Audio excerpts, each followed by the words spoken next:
wants to sneak away to the right. This is to remain tied on 6 under par alongside of Justin Rose and Lawrence. Horschel on the way. He has missed it. Misses on the high side. He actually has more left for bogey than he had. This one, though, is much easier, as you can imagine, because it was coming down the slope. He just borrowed too much on it. So this would be for the second bogey of the day for Billy Horschel. This would drop him back to 5 under. 5 under would be one shot back.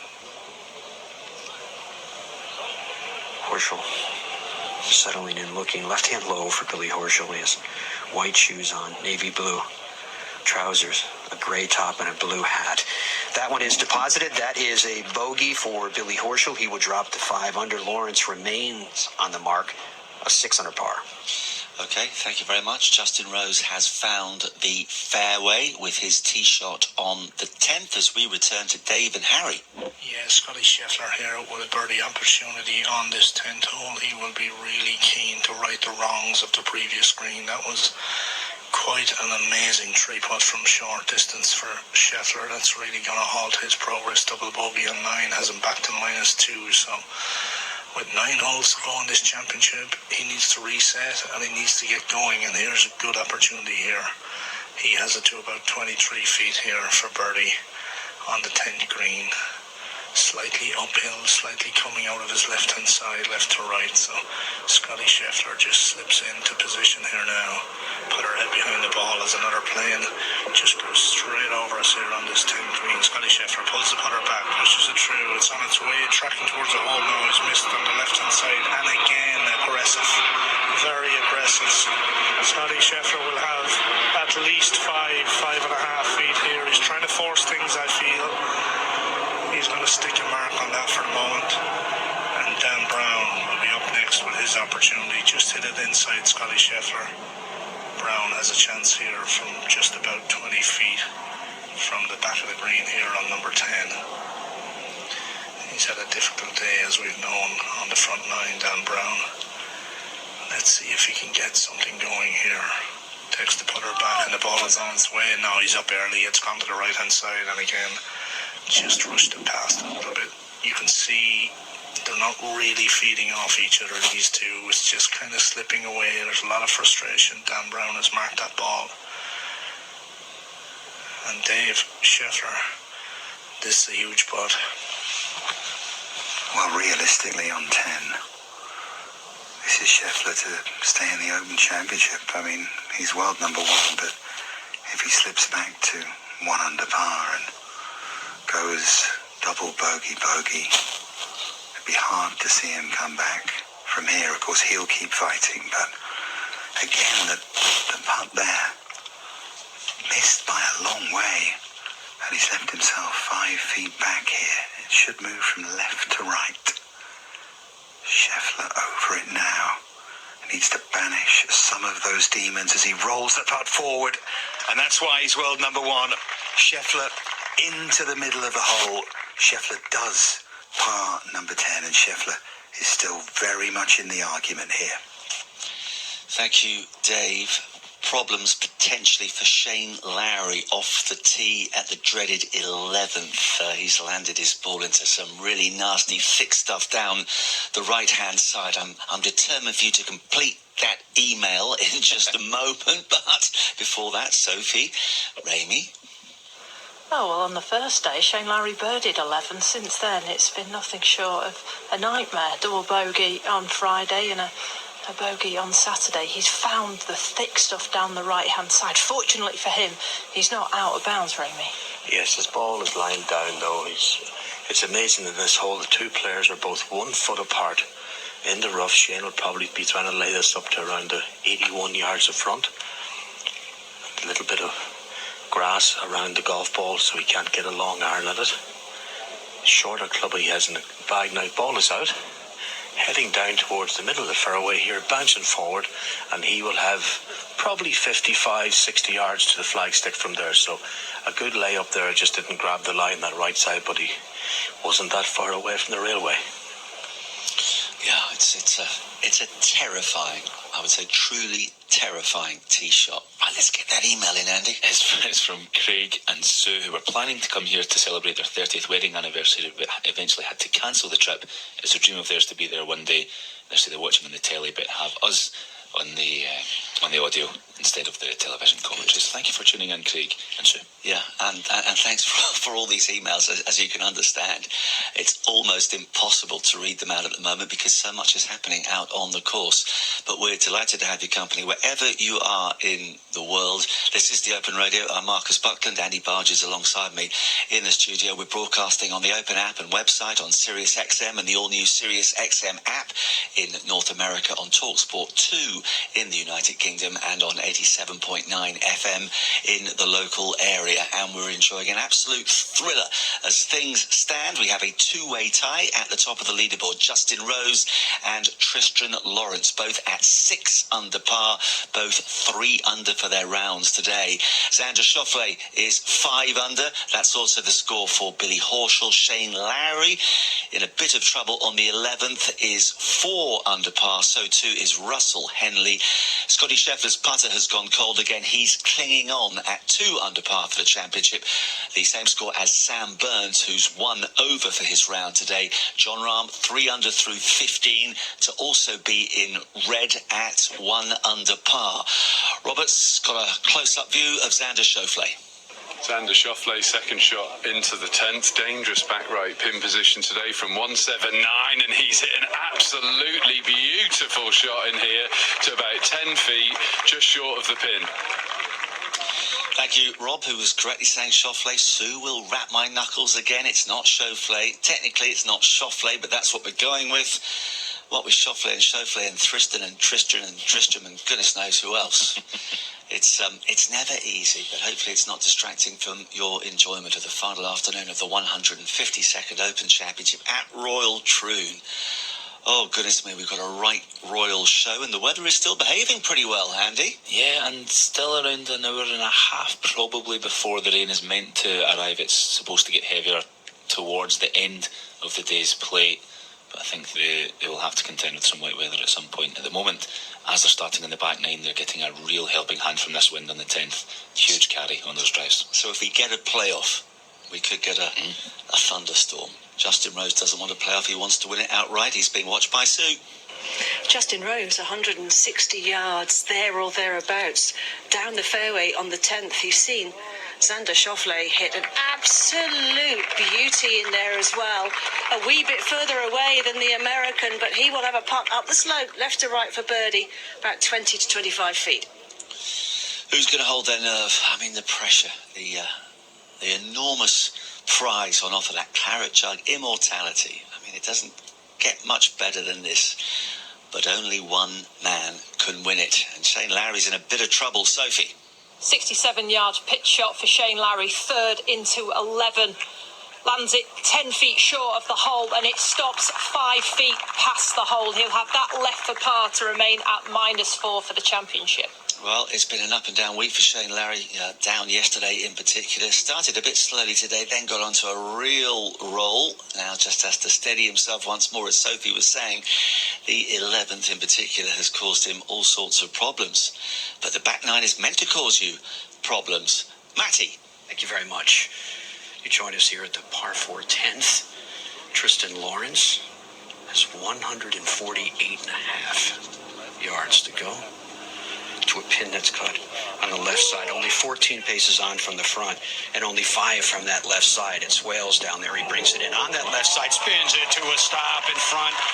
This will be another birdie opportunity for the man that's already at 6 under par. Paul, I have to tell you, I know he's a multiple-time winner in the DP World Tour, full credit and fair play, but he is not seemingly at all impacted by circumstance. No, he's playing well. He doesn't look like he's playing in an Open Championship on a Championship Sunday. It looks like he's out with a round of golf with his pal, and is thoroughly enjoying it, as we are with this weather at the moment, Matt. It's quite benign, really. Yeah, it's lovely. So 5 feet or less is what Tristan has left to get to 7 under par. Billy Horschel, he's also on the green. Give him 38 feet for his birdie effort. He is at 5 under par. To Sue. thank you. I'm going to whisper really quietly because we're not very far away from Justin Rose, who is looking up the slope here and looking down the barrel of a birdie opportunity to open the back nine. He went out in 33, 3 under par. Looking up the slope here, maybe a tiny bit of left to right in this 20-foot birdie putt for Justin Rose. Away she goes up the slope, the oohs and the ahs, and it did go as that spectator suggested, and it's just kept going a little bit past the hole, hasn't it, Robert? Yeah, he looked like he was looking at it like he's left a bit more work to do for his par than he would have liked. He's going to put a mark on it as Schauffele's caddy goes in to have a little look at the line of his 10-foot chance at birdie. Justin Rose tapping down a few spike marks there on his line. Both Schauffele and Rose with excellent up and downs at the 9th to save par and keep the momentum in both of their bogey-free rounds so far today. Schauffele is now putting his ball down. He's got about 10 feet. The pin is right in the back right-hand corner of this 10th screen with a big drop-off on the right and on the back. Very difficult to make yourself hit the ball all the way back into that corner, but Xander Schauffele did, and he's stepping in now to this 10-footer to try and tie his playing partner at 6 under par for this championship. Can he start his back nine with a birdie 3 at the 10th? No, he can't. It looked very, very close. It's going to be a par 4 for Xander. Back to you, Marcus. We'll have par putts shortly. Okay, thank you. John Rahm's race is run. I think Andy and I have just seen him miss a presentable birdie opportunity on the 16th as we return to the course. And Ramey. Shane Lowry for par here in number 11 from 5 feet. Ball is on his way down towards the hole as he held it, and he's missed it. And Shane Lowry, unfortunately, will move to 3 under par for the championship. Bogey's number 11. Putts off. Tristan Lawrence over this putt on the 9th from around about 4 feet away. In it goes. There's the lead. -7 with 9 holes to play. Tristan Lawrence goes to 7 under par. Well, we met Eric and Caroline in the car park this morning. They've come over from the Netherlands. They were going to be cheering for Tristan Lawrence. They're going to be very excited at the moment. He's quite unheralded, but he's doing the business. One clear of Justin Rose, a further shot in front of Xander Schauffele and Billy Horschel. Russell Henley just has got to get that putter going on the back nine. He is 1 under today and 4 under for the championship. Back to Sue. Yeah, a little bit of meat on the bone here for Justin Rose as he settles over this putt. It's a 4-footer, and that tells you he's found the back of the cup with that. And Xander Schauffele strides off the green as well, and Justin Rose too, pars all round, and they remain at 6 under, the Englishman, and 5 under, Xander Schauffele. Just getting a replay of this putt, and I think it was it just about made it. Doesn't matter, it was in the cup. Andy, you seem very excited every time Justin Rose does something well. Is there a reason for that?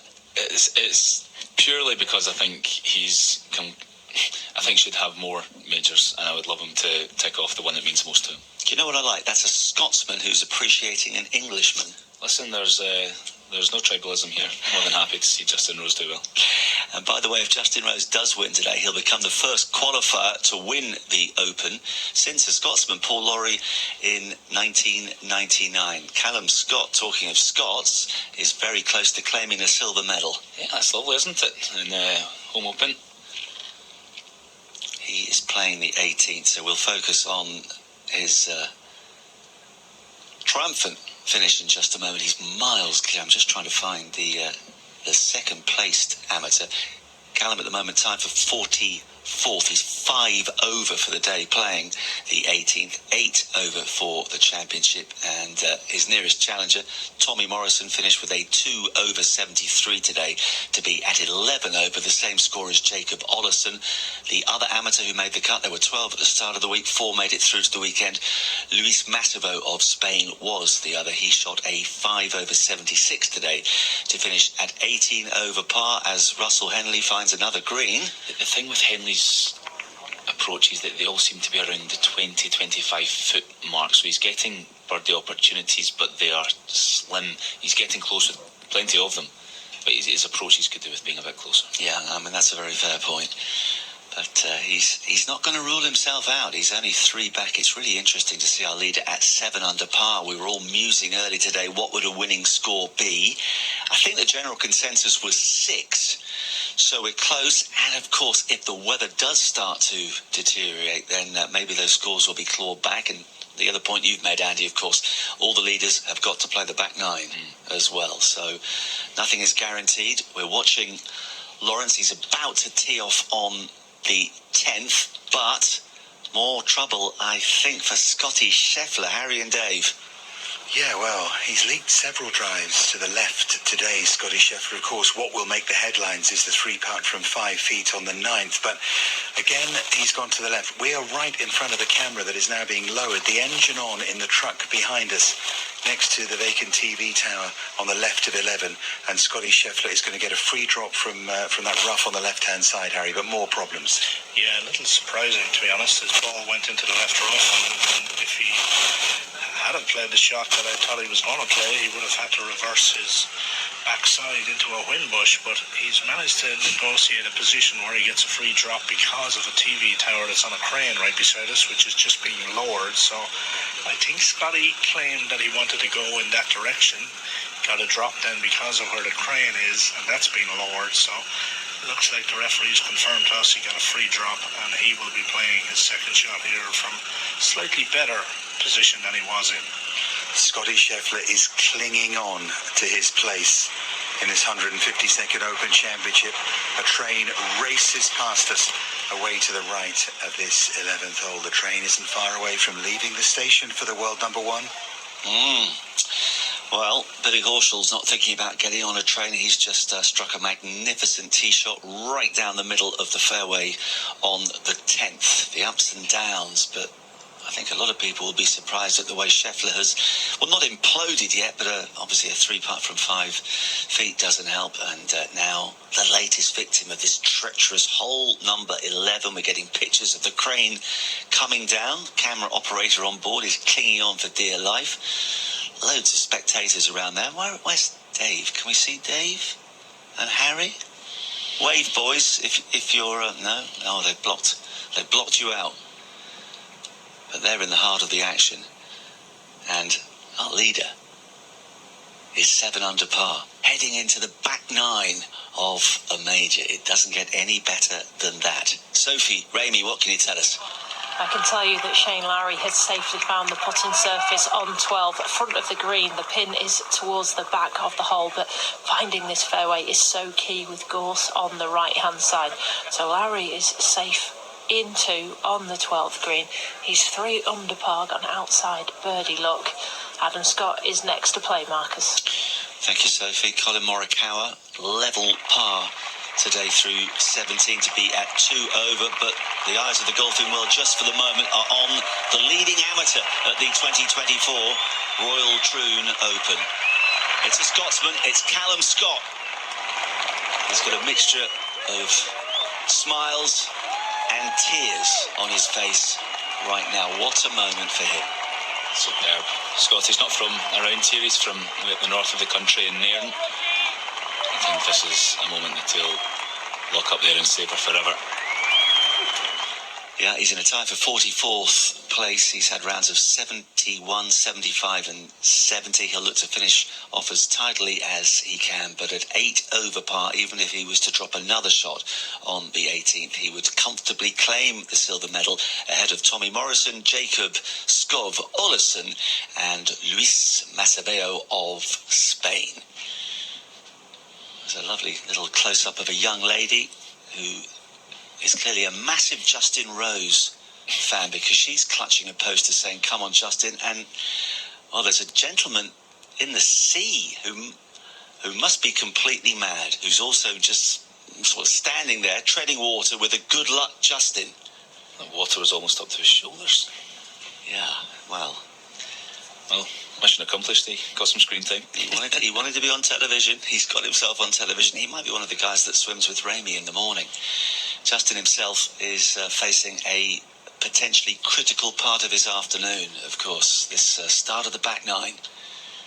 And the wind is pushing the ball towards the railway as well.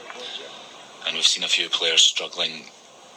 Lowry ended up in the thick rough on the right-hand side. Ram was even closer earlier. He was actually in the gorse bushes. It's a long drive. It's easy for these guys to get the distance, but depending on the direction of the wind and how well they control their shot, they can easily end up in trouble. Yeah, it's such a formidable looking shot from the tee. The railway line all the way down the right-hand side, and nothing but gorse bushes in front of you, and trouble if you do go too far left. Rose is over the ball. Off it goes, and that looks like a pretty good line, I would suggest. Brilliant. Onto the fairway. That is as good as you can get from there. Another few yards and he might have ended up in the gorse bush, but that was controlled perfectly. A nice kick as well to the middle of the fairway as Henley takes that birdie putt we mentioned he set himself up for, and yet again he's missed only by a little bit. It stopped just short on the left-hand side, and it should be another par for Russell Henley. We'll head back out to rejoin Dave and Harry. We're on the 11th green. Scheffler, having played out after that free drop on the left side of the fairway, 35 feet for an outside chance at birdie. Boy, does he need to get something going. And he watches it. And he's going to have another one for par from round about 3 feet, I would say. Another edgy one. And Scheffler, the body language isn't great, I must say. He's going to mark the ball. He's going to just have a look and make sure that 9 does not happen again, Harry. Yeah, absolutely, yeah, and it's kind of hard to banish those thoughts, really. It's been the club that's caused them the most shots or the most trouble this week, really. His ball striking has been unbelievable, but yeah, Scotty Scheffler's going to have to tidy up from 2 feet here, but we have Dan Brown, good second shot in here, and a perfect drive straight down the middle. Dan Brown has it into about 20 feet here, so opportunity for Brown to make birdie here on 11. He takes it back, strikes it, running on its way. Is it there? Will it reach it? No, just on the left-hand side. Just misses on the left. Good effort, though. He gave it a good run. So now, stay with us to see if the world number one can at least hole from 3 feet here. 2 under par, and he looks up at that leaderboard and sees those names in front of him. Lawrence 5 clear of him. Rose and Schauffele and Horschel and Henley and Lowry before you get to Scotty Scheffler. Those shots, 2 of them thrown away on 9, but for those he'd be right in this, to stay right in this. He has to hole here from 3 feet on 11 as the wind whips across the railway line behind Scotty Scheffler. Now he rolls it, and he rolls it in, and Scheffler remains at 2 under par. But as we head to the 12th, Scotty Scheffler is going to need a grandstand finish to have any chance of winning this Open Championship. Yeah, okay, he is clinging on. What about Adam Scott, Sophie? From the right edge of the green here on the 12th, Adam Scott for birdie, 25 feet from right to left. It's tracking, it's found the cup. The bounce back ability of Adam Scott. Double bogeyed the 10th hole. He's parred 11, he's birdied 12, and he goes back to level par. All right, you find us out here at the par 4 10th, Matt and Paul, as we're following Billy Horschel and Tristan Lawrence, and we can report of the two. Lawrence on 7 under par has found the green with his second shot here at the par 4 10th, that coming in from some 115 yards, but he's left himself an uphill birdie putt, this one from 38 feet away. Meanwhile, Billy Horschel, his ball bounded down, Paul, on the right side of the green complex. It's a massive bank on that side and ran into the primary rough. Talk to us about options that he has here. Well, the first one he could do is to hit it way up in the air like a parachute shot and land it on the plateau green. I'm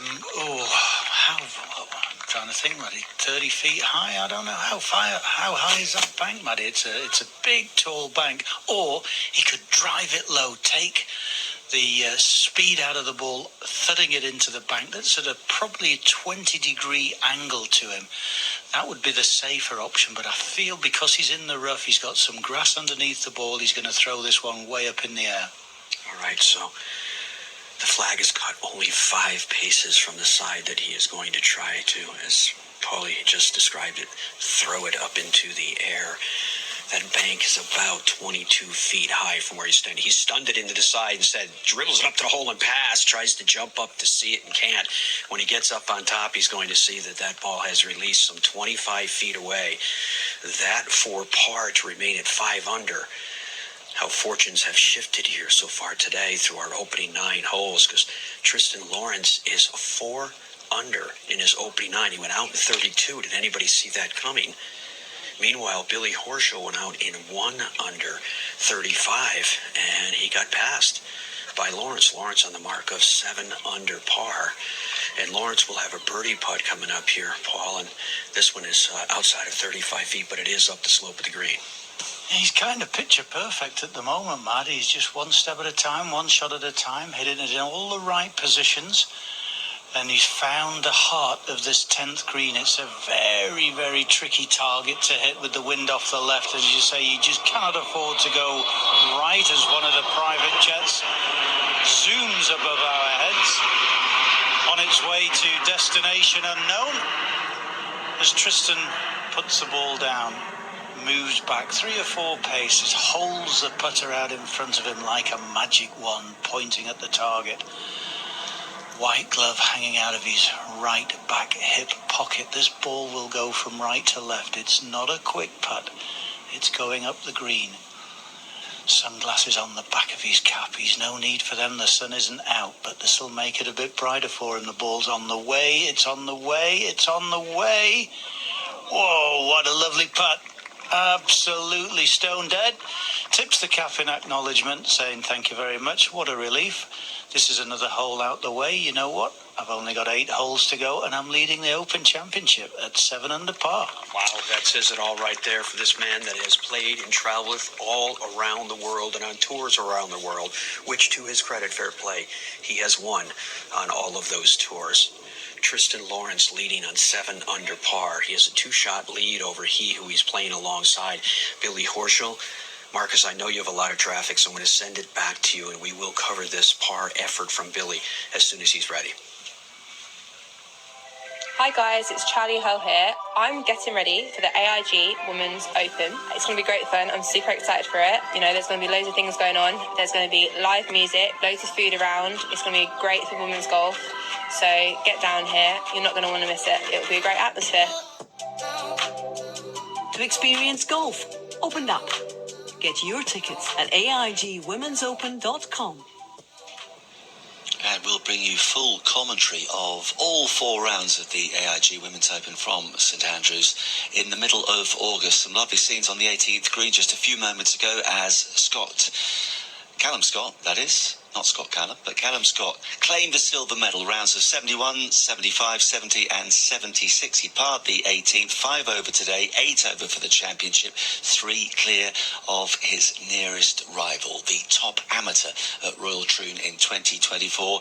Congratulations to him. We'll confirm the top of the leaderboard, an ever-changing leaderboard, in just a moment. But first, one of the men at the thick of it, Billy Horschel, is being watched by Matt Adams. Billy Horschel stepping into his effort to make par here at 10. Missed the green to the right with his approach shot. That's where the problem was caused, and this putt refuses to drop. So it will be a bogey for Horschel. He will drop to 4 under par, playing alongside of Tristan Lawrence, who remains at 7 under. So this is the situation, Matt. He's absolutely right. Tristan Lawrence, 4 over today through 10 to be at 7 under par. 1 clear of Justin Rose, who's 3 over through 10. Then we've got Xander Schauffele. He's 2 Under, let me get this right. There's a big difference between being under and over. Can we edit that bit out? Here we go again. Tristan Lawrence tops the leaderboard. He's 4 under through 10 to be at 7 under par. Justin Rose is 3 under through 10 to be at 6 under par. Xander Schauffele is 2 under through 10. He's at 5 under par. Russell Henley 1 under today. It could have been so much better. He is at 4 under for the championship.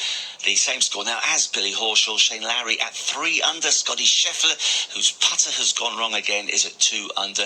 John Rahm, 3 under for his round today, 1 under for the championship. He is playing the 18th, and also at 1 under par, we have Matthew Jordan and Sam Burns, who is 2 over today. So that leaderboard getting just a little stretched, and maybe, Andy, a playoff might not be required after all.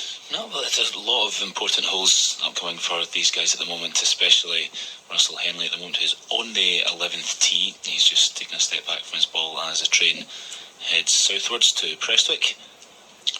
Yeah, we've got trains, we've got planes, and we've got Robert Dinwiddie. Xander Schauffele, second shot on the 11th from the left-hand rough, 176 yards to a front left pin position. Wind is straight off the left. Lie is a bit jumpy. He can get his club on it, but it's got to be a bit careful with this. A dangerous second shot into the 11th hole. He's done an excellent job of that. It'll land just short and trundle up to what looks like could be a very short birdie putt here at the 11th for Xander Schauffele. Oh, listen to the atmosphere. It's building up nicely as we head to the climax of the 152nd Open. Let's go back to Sue. Yeah, Justin Rose, front of the green, just on the apron of the green, up over the slope, up the hill towards the hole. And tell you what, he's just run that by a little bit. I would say that looks like 5 or 6 feet past the hole for Justin Rose, whereas Xander Schauffele, Robert, hit an absolute beauty, described brilliantly by you. And tell us about the birdie putt he has. It's practically a tap-in.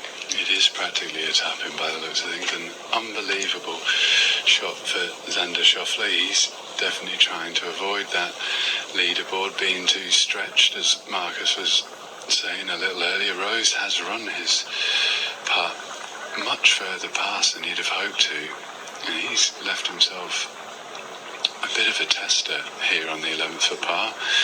Almost shaking his head. He's going to putt again before Xander, that's for sure. Yeah, Justin Rose just peering up at the hole, glaring at it as he squats on his haunches at the front of this par 4 11th green, which is ringed right now with photographers. The granite stone wall which marks the boundary to the railway line beyond, which is where we find Xander Schauffele, hands in pockets, just looking on, pondering his birdie putt, which would be a gimme in a Sunday afternoon medal without a doubt. This, for Justin Rose, is not a gimme.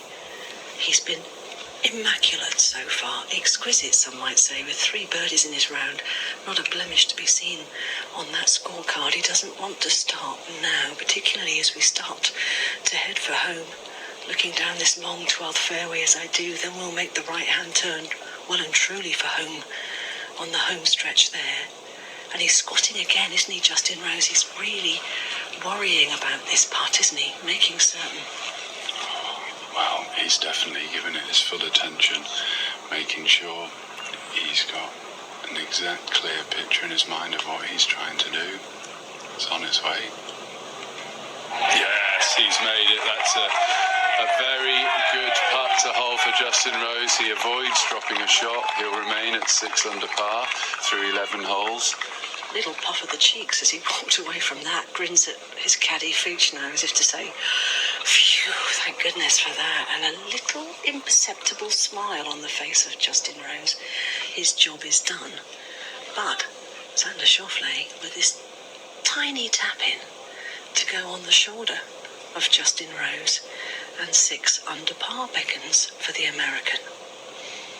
And he waits and pulls the putter back, and a polite ripple of applause. It deserves more than that. The approach was magnificent, and these two men, who were both tied for second at Carnoustie in 2018, are now in lockstep again at 6 under par at the Open at Royal Troon.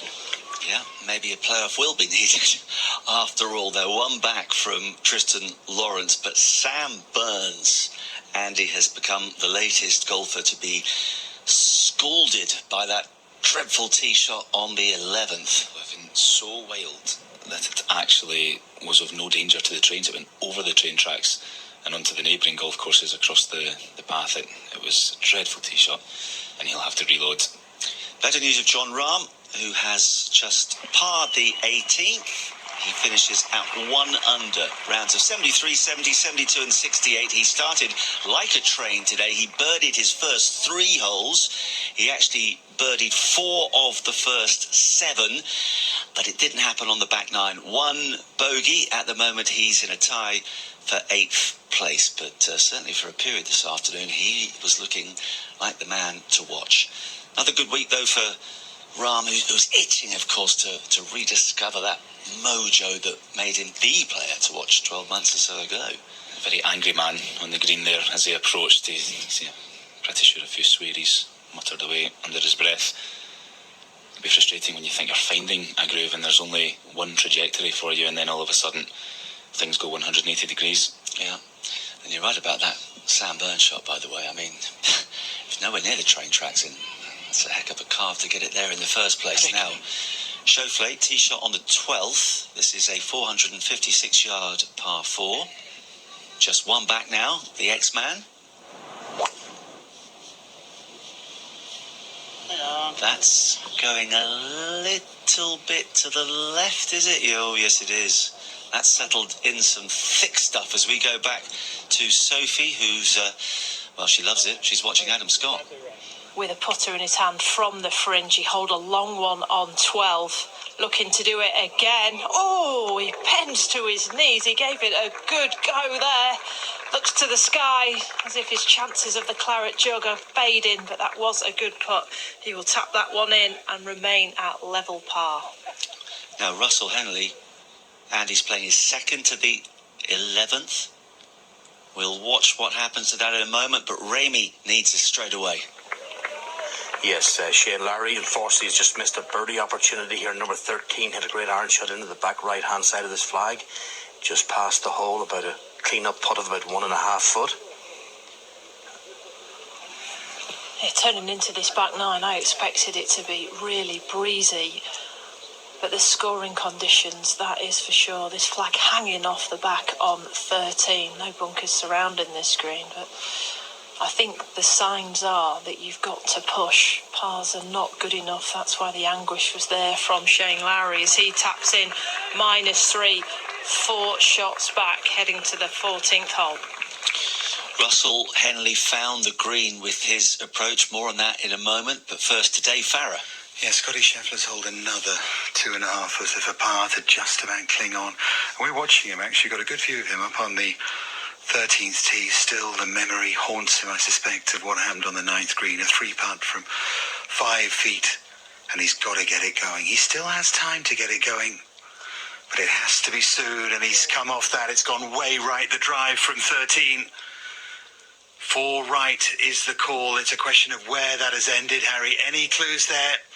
Scheffler hated it. It's whether it's gone far enough to be okay, but it doesn't look okay from here, and I think Scheffler's Open Challenge is truly fading away. Yeah, it is big time. The crowd are going scurrying down the right-hand side, but God knows where that ball is. You could see he did his usual dance through impact, but he actually fell off the ball, and the ball went way right, so we'll have to find out where that one is, but yeah, things starting to unravel here for Scotty Scheffler. We're off ball hunting again down here on 13 this time, but it's starting to get into not impossible, but highly improbable territory for the world number 1 down here. Okay, so he's in trouble, but Tristan Lawrence on the dangerous 11th has found the middle of the fairway. An incredibly unflustered man at this stage, given the situation that he's earned himself to be in here. That's a lovely faded drive, no issues whatsoever. Let's see if Billy Horschel can follow in those footsteps. One practice swing. And this one is good. Slightly fadey as well, maybe. Yeah, that's carried. It's got a nice kick as well down the hill. That'll run on slightly. And he's almost come to rest in a divot. It's safe though, middle of the fairway for. They're both going to be so relieved to get that shot out of the way. So it is Lawrence on top. He's 7 under par, 4 under through 10 today. Justin Rose 3 under through 11 to be at 6 under. Xander Schauffele 3 under through 11 to be at 6 under. Russell Henley, well, he's going to have another birdie opportunity in a moment on the 11th. He is 1 under to be at 4 under for the championship, and that's the same score as Billy Horschel as we go back to Ramy and to Sophie. The 14th tee box par 3 for Adam Scott. It's a 1 club win maximum from left to right.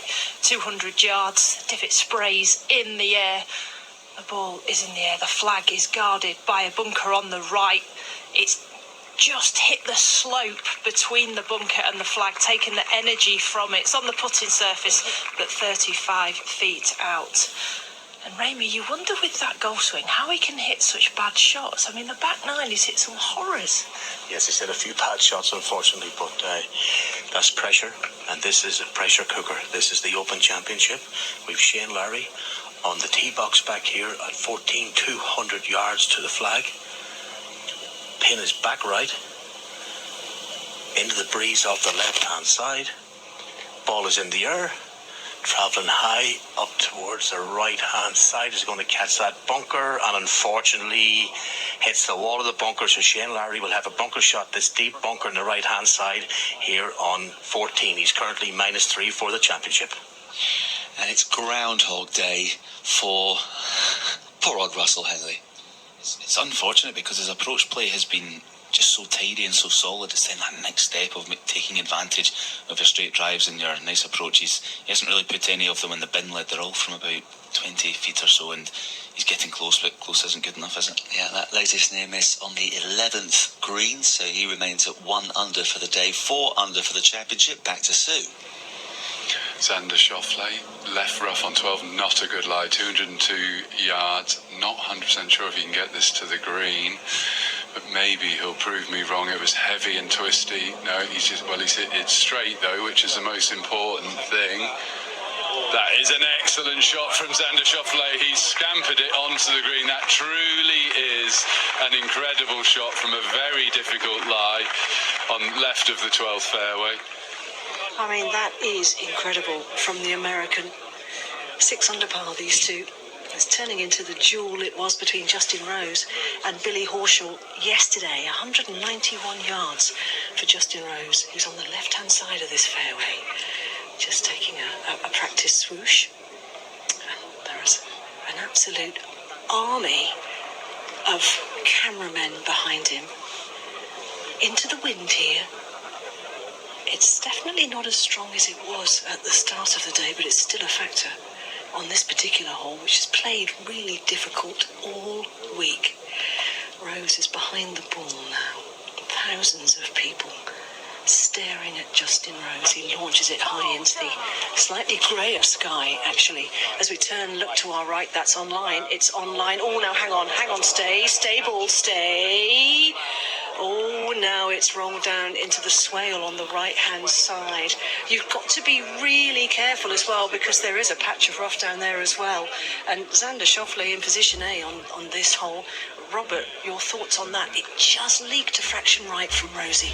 It did. The pin here at the 12th is cut up in the back right-hand corner of the green, and Justin's missed it to the right. It's run down a swale. He's going to have a very, very tricky little chip shot up onto this upturned saucer of a green.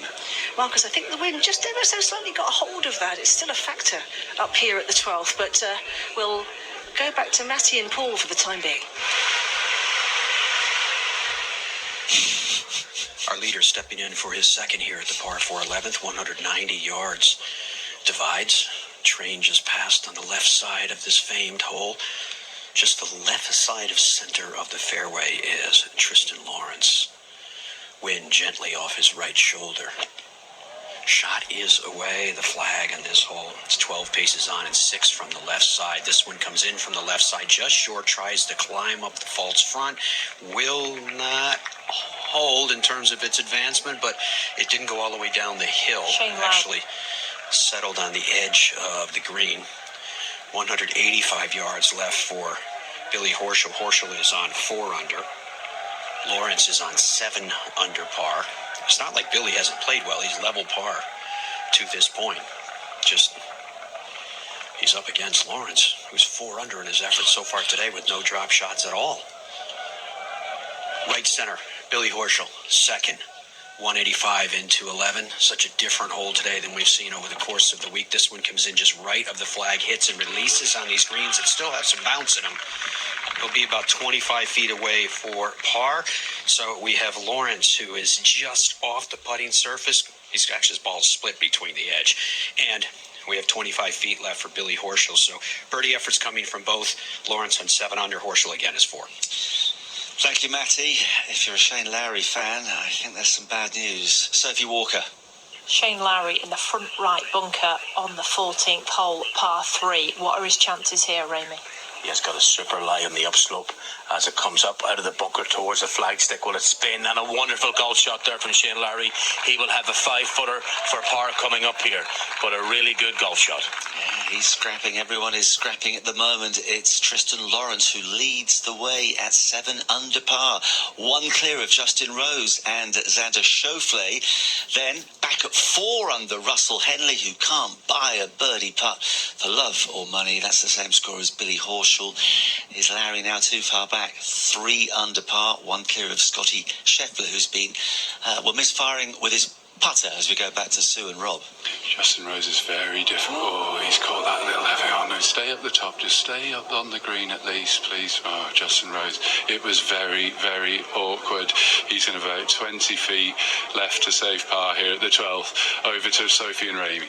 5 feet left to right, pours it in. Shane Lowry up and down from the bunker. He remains at 3 under par, and that was significant. He missed a short one on 11 that cost him bogey, but he can't afford bogeys. It's all about birdies now. He's got 4 holes left to play. Shane Lowry, -3. Well, that could be really important. Had he dropped a shot there and drifted back to 2 under, he would have been 5 off the lead, and at this stage, well, that would have been asking an awful lot. Now, Scotty Scheffler hanging on for dear life when we were last with Harry and Dave. Yeah, needs something to happen here. Long range birdie putt on 13 from the front of the green, rolling up towards the hole. Good for speed, but just going to miss on the right hand side for Scheffler. So he'll have a little bit of work still to do there. Nothing much happening for Scheffler, and we will pop over to you, Sue. Harry, thank you very much. Xander Schauffele behind the ball, up the slope on 12. 30 feet or so for birdie for the American. Xander Schauffele, putter in hand, ball en route. The crowd, ooh and ah, he's after it, doesn't like it. He's left himself a little bit of work to do for par. Matty.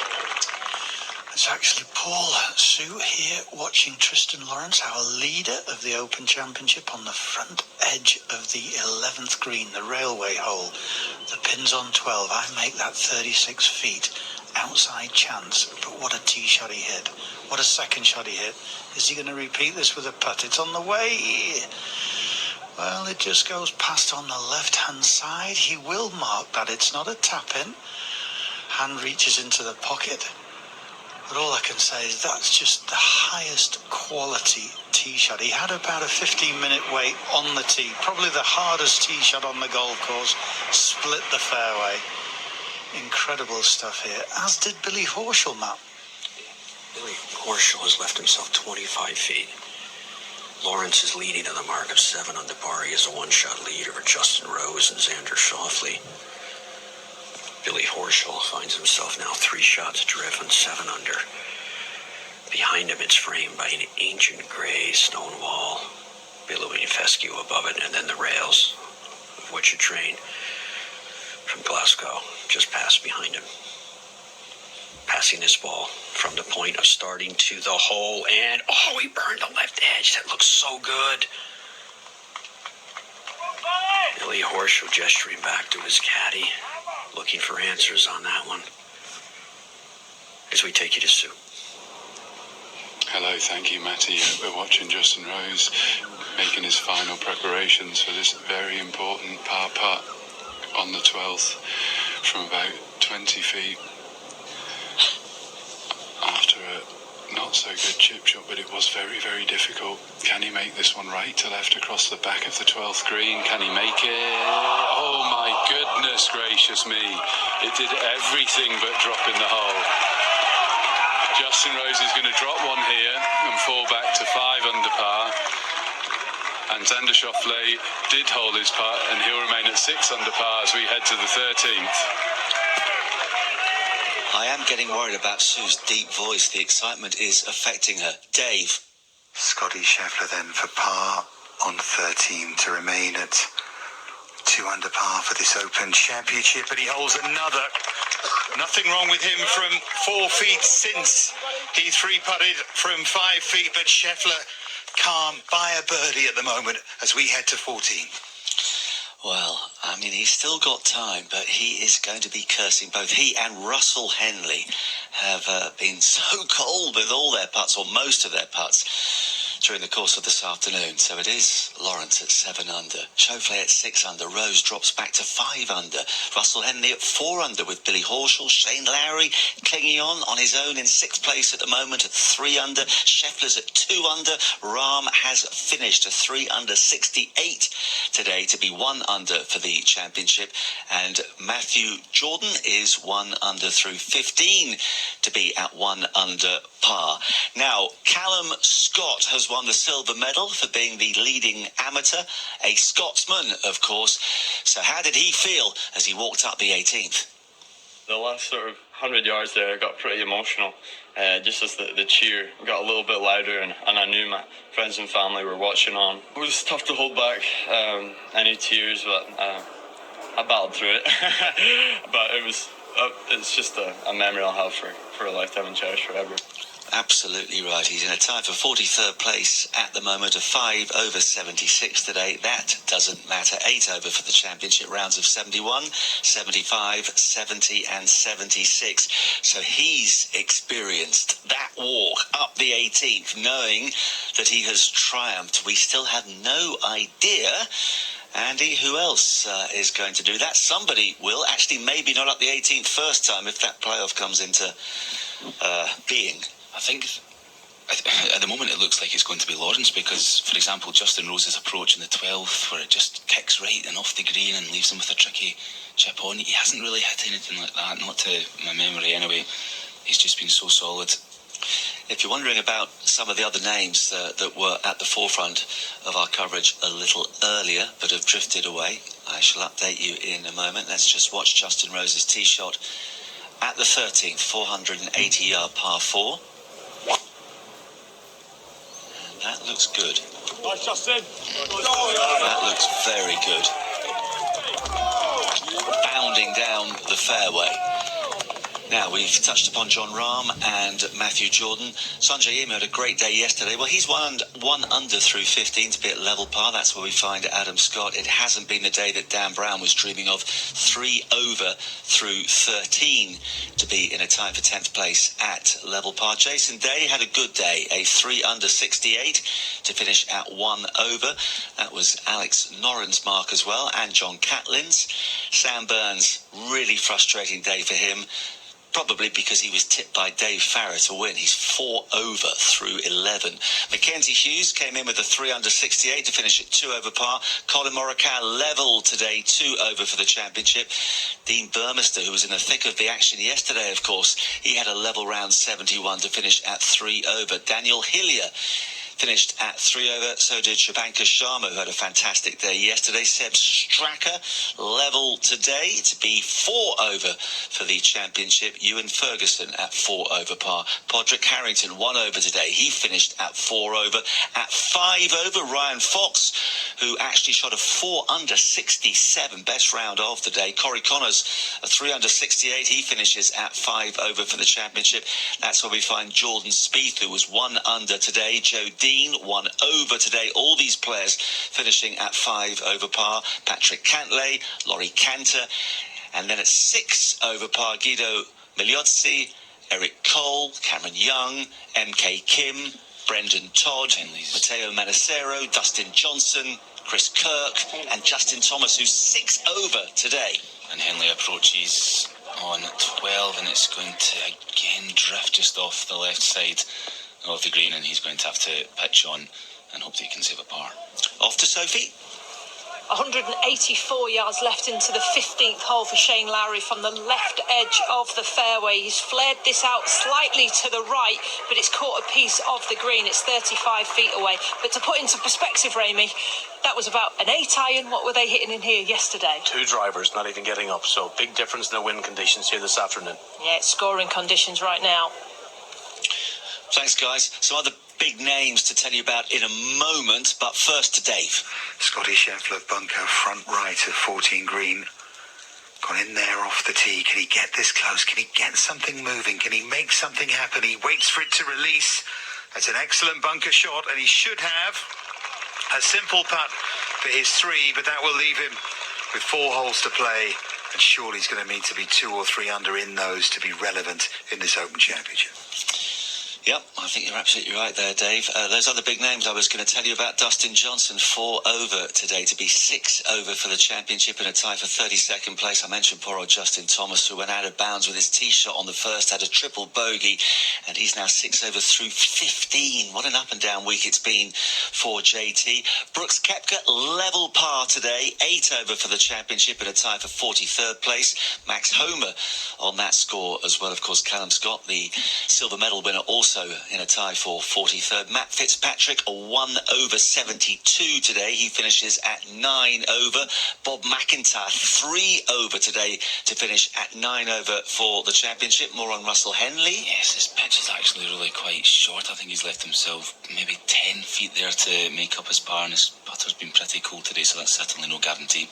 And 1 or 2 other names I'll just rattle through towards the bottom of the leaderboard. Gary Woodland, a major winner, of course, a 6 over 77 today. He finishes at 9 over par. Joaquin Niemann at 10 over. Abraham Anser finished at 10 over as well. Phil Mickelson, he shot a 5 over 76 in his final round to be in a tie for 60th place at 11 over par, alongside the defending champion Brian Harman. Hideki Matsuyama, 3 over today. That's a 74 to be at 12 over as we head back to Sue.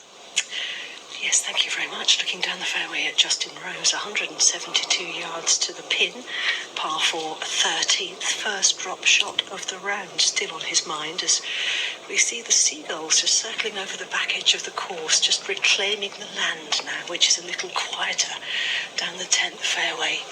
It's not quiet here as you hear the ball released from the face of the club from Justin Rose, looking up at this elevated tee. Oh, green, that's so good. It is so good from Justin Rose. He's left that about 10 feet from the pin high. Absolutely magnificent bounce back from Justin Rose, Robert. Yeah, that was a seriously good shot from Justin after a good drive in the fairway. We'll go over to Matt and Paul. Very much shot on the way from 196 for Billy Horschel, way left on number 12, and this one looks good. That was a really good shot. It's on the back left of the green from where he was, Paul. Yeah, it was a huge break there. Hooked it left, clattered into the crowd, but finished on the hard pan where all the spectators have been walking, so he had a nice clean lie, found the green. Now, not so good for Tristan. He's 185 and he's got what we would call a flying lie. Lots of wispy fescue grass around, so I'd expect this one to come out low, land well short of the green, and hopefully he hits it straight and it works its way onto that green. 185 to go. 22 paces onto this green. It's only 7 from the left side. Preparing to strike. Tristan Lawrence 7 under. He opts to take this one high, and it is going to the right. People are cowering, taking cover on that right side. We'll report when we get on the other side of the big dune that divides us.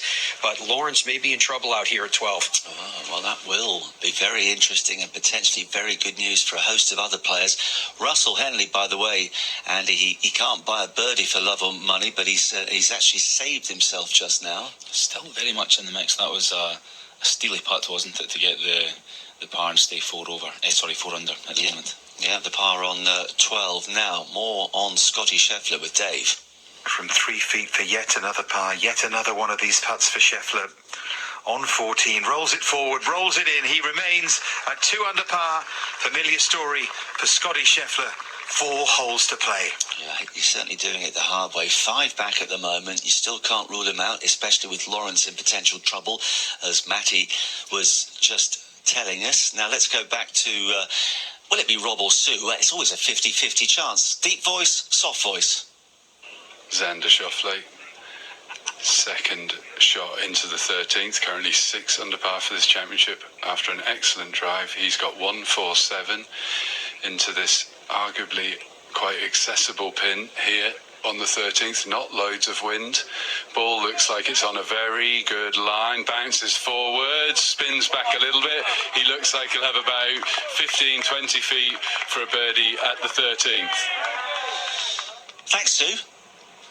We've just seen a little replay of where Lawrence's ball ended up, and I think he might have got lucky. It was kicked back into play a little Yeah, bit. I don't think it bounced off the shin of one of the people in the crowd and just came to rest next to one of the wires, so he'll get some relief from that. But I guess the first time he's really wildly missed the green like that, as we were saying when he was on the 11th, I think he's been just so solid with his approaches, so that's well wide of the mark as far as he's concerned today. Let's see if Matty and Paul have been able to wander down there and find out exactly what's happened to that ball. We have indeed. So, Paul, what are his options here? Well, he's all he's doing now is just putting a T-peg by the ball because he has to move some TV cables. So first thing first, mark the original position of the ball and then carefully move the cables away from the ball. You can't move the ball because these are movable obstructions, the cables. So he's going to move those and he'll have a shot around about... Let's go back to Sue and Rob. Thank you, very much indeed, Ilse. Yes, we're just debating how long this birdie putt is for Xander Schauffele. We think it's about 18 feet. We think there might be a little bit of movement left or right in this. But he is just rehearsing one more time his putt ahead stroke. As he steps into the ball grandstand, absolutely glued. As the American at 6 under par has played quite beautifully. 3 birdies on the scorecard so far. Is this going to be number 4 and 7 under? Is it? Xander drains the putt. Of course he does. 7 under par beckons for Xander Schauffele.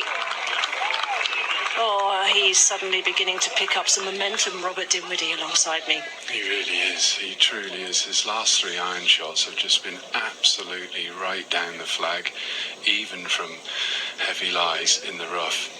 Excellent, excellent goal from him, as we've got Justin Rose now getting ready. He's going to be another little while as he lines up this putt, putting his ball down now. He is trying to find a birdie to get back to 6 under. 1 behind the leaders. He dropped a shot at the last, unfortunately. He's given this putt, as he has every putt, his full attention. He's going back in to adjust his line on the ball. Always seems to be extremely precise with his process before these putts. Tucks his sweater under his left arm. Settling into it now. Can Justin find a birdie at the 13th? As he hits it, oh my goodness me, he can't believe it missed. And he'll unfortunately just tap in for a 4 and remain at 5 under. Oh dear, he flung his arms up into the air as that one just drifted by. Proper match play here between a brilliant Ryder Cup player for Europe and for the United States. Ilse, what can you tell us? Tristan Lawrence from the right-hand side of the 12th green. All the cables have been removed. The spectators have been moved back. He's got a nice clean lie. He's got about 30 yards to go. A slope going up halfway between him and the hole. This is going to be a shot played with a sand wedge low. Bounces short. Runs up the bank. Keep going. Keep going. He's played it well. He could have done it with a little bit more juice, but he's around about 10 feet short. That'll be coming up for a par to stay in the lead at -7.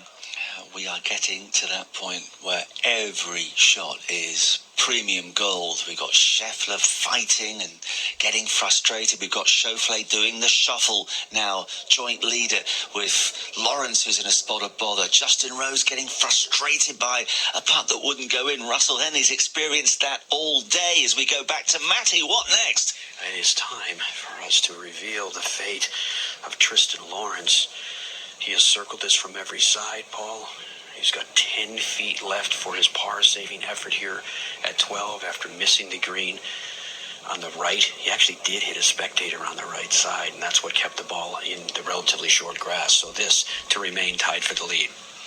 So he missed the first green in regulation, got it up and down. He missed the fifth, got it up and down. This is the only other green that he's missed in regulation figures. It's going to be right to left, 10 feet, on its way. Will it break? Will it disappear? No, it doesn't. No, it doesn't. So as a bogey five on the 12th, back to -6. Sue.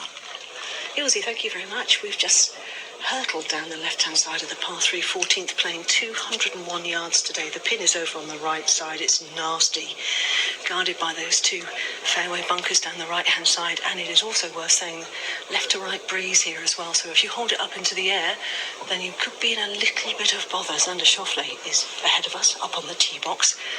-7 under par for the Open Championship is the American. As I just lean forward and see that ball released up into increasingly leaden skies. I think the rain is on its way. Is that ball on its way to the green? You better bet it is. It's in the centre of the green, pin high, and he's left himself another birdie opportunity. 4 birdies he has had in the last 7 holes. Yeah, X marks the spot, and Sue mentioned the R word. I've got a local man here in Andy Barge. He's got a reliable app. It's going to get wet soon, isn't it? Yeah, it doesn't look like the heavy stuff will arrive until maybe the playoff time. I think that there might be light enough rain to get in without too much damage, but it's going to start dripping at some point soon. I think the 6 o'clock here it says that the chance of rain certainly increases. Well, that's 45 minutes away. I can imagine all of our commentators going, oh no, not again. Sue, Robert, latest on Rosie. Hello, Marcus. Yeah, we are watching him with his tee shot here at the par 3, 14th. Currently 5 under par, 2 shots behind as he eyes up this shot.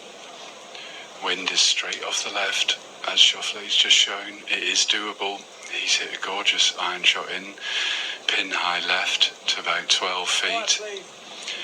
Can Justin match him or better him? He could do with bettering him at this moment in the Open Championship. Over it now. One last look up at the flag.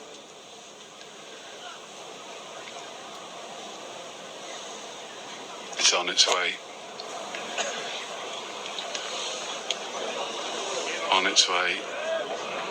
It's over the right-hand bunker. It's a good shot from Justin. Scared me for a minute, flirting with the bunker on the right, but it's over, and he'll be faced with a birdie putt of around 20 feet from right of the pin. And Marcus, I know you like a little bit of colourful detail from the course. This one's just for you. There was a marshal at the 13th, and we know how windy conditions have been this week, in a kilt. Yeah, I've seen him actually, and I'm worried for him, and I'm worried for... Cheer for him. Not much going his way. -1 down Brown. That actually, birdie putt takes him back into a tie for 8th place for this Open Championship. Starts to become extremely relevant for players who are playing at his level in terms of coming back next year. But most pertinently now, Scotty Scheffler right in front of us with a putt for par, having raced his first putt by. 7 feet for par. Scotty Scheffler rolls it forward right into the middle of the cup. Scheffler is holding clutch par putts, Harry, but he wants to be holding birdie putts, and he's not creating chances. Yeah, he's running out of road now. Maybe the very last chance might be this upcoming par 5 16, but he's going to need a special bird coming up 16. He certainly is. One that begins with an E coming up 16 for Scotty Scheffler, or else I think the challenge has fizzled. Yeah, or even one beginning with an A. Sue. Hello. Hello. Do you like us to do some work? We can do some work. We're just having a nice chat out here. Yeah, do some work. Okay, we'll do some work. We were just having a little natter about how the leaderboard is shaking up. And I'll ask you this question on the hoof, Robert Dinwiddie, as we see Justin Rose is almost doing a press-up. He's lying prone on the back of the fringe of this green just to check the line of this putt. Two glorious approaches in here, but the holes are just starting to run out a little bit for Justin Rose. He's got a two-stroke advantage to make up to the American, and it needs to start happening soon.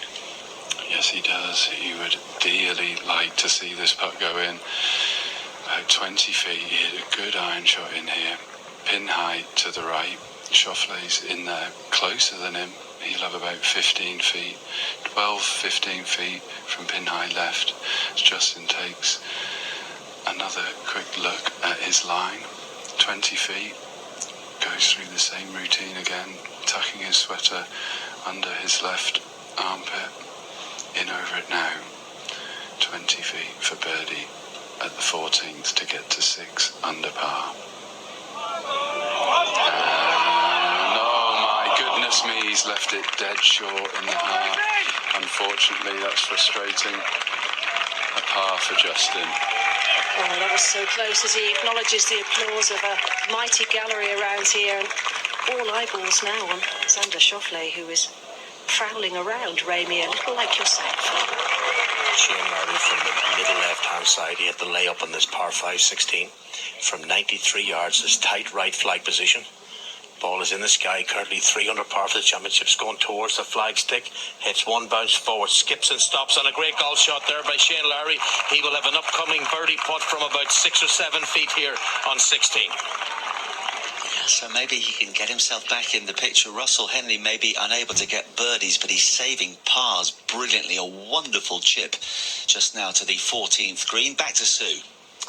A massive opportunity here for Xander Schauffele to really leave his mark on this Open Championship and put real pressure on the rest of the field as he puts his ball down on the putting surface and just cleans away a little bit of dust off the ball, because he has a putt here of around 12 feet. To strike out for home on his own at 8 under par and say to the following pack, catch me if you can. The American moves in behind the golf ball, just wiggles the hips, gets the hands into position on the putter head, and away this ball will go. Sudden silence around this green, apart from the muttering of commentators as it heads towards the hole and into the hole from Xander Schauffele. And he is all of a sudden out in front on his own in this Open Championship at 8 under par through 14 holes. Wow. 3 birdies in his last 4 holes, and of course you're meant to hang on for dear life on the back 9. Matty. Tristan Lawrence trying to close that gap. He has to start with this from 182, approach shot to the par 4 13th. This one is a beauty. Really well done. Brings it in just left of the flagstick, bounds on the natural contour of the green to just right. He'll have about 8 feet left. He doesn't know it yet, but that's to get within 1 of our leader. Well. We thought it was going to be so very tight. It might yet be, but for now, Schauffele with a 2-shot lead. Sophie. Birdie putt on its way for Adam Scott on the par 5 16th, and he's left it 2 feet short, and it would have been a spectacular one, Marcus, because his ball found the front left bunker short of the green.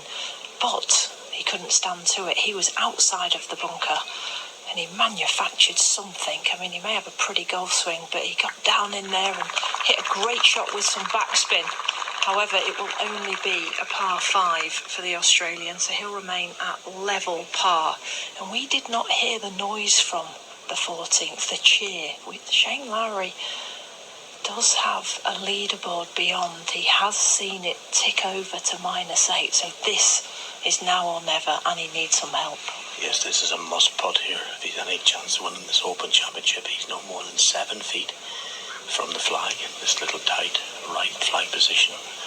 As he just goes through his routine, moves across the right-hand side of the putt, comes back, goes to the left-hand side of the putt, Huge gallery here wrapped around the 16th, 17th tee onto the right hand side. Shane just gets down behind it and he just steps in, cleans the putter head, club behind the ball from 7 feet to get to 4 under par. Ball is on its way, dropping towards the hole. Will it go in? And unfortunately this stays out and he just gives himself a little clip on the head, unfortunately, and that's probably his last opportunity here as he goes up and taps this in, and he'll remain at 3 under par for the championship.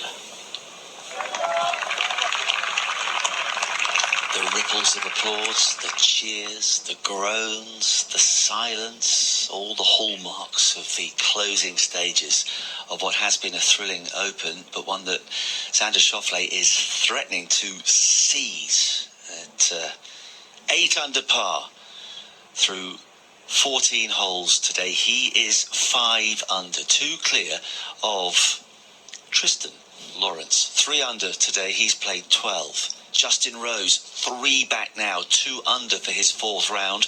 He's played 14 holes. Russell Henley's been so tidy, 1 under, could have been so much better. He's at 4 under par, 4 back.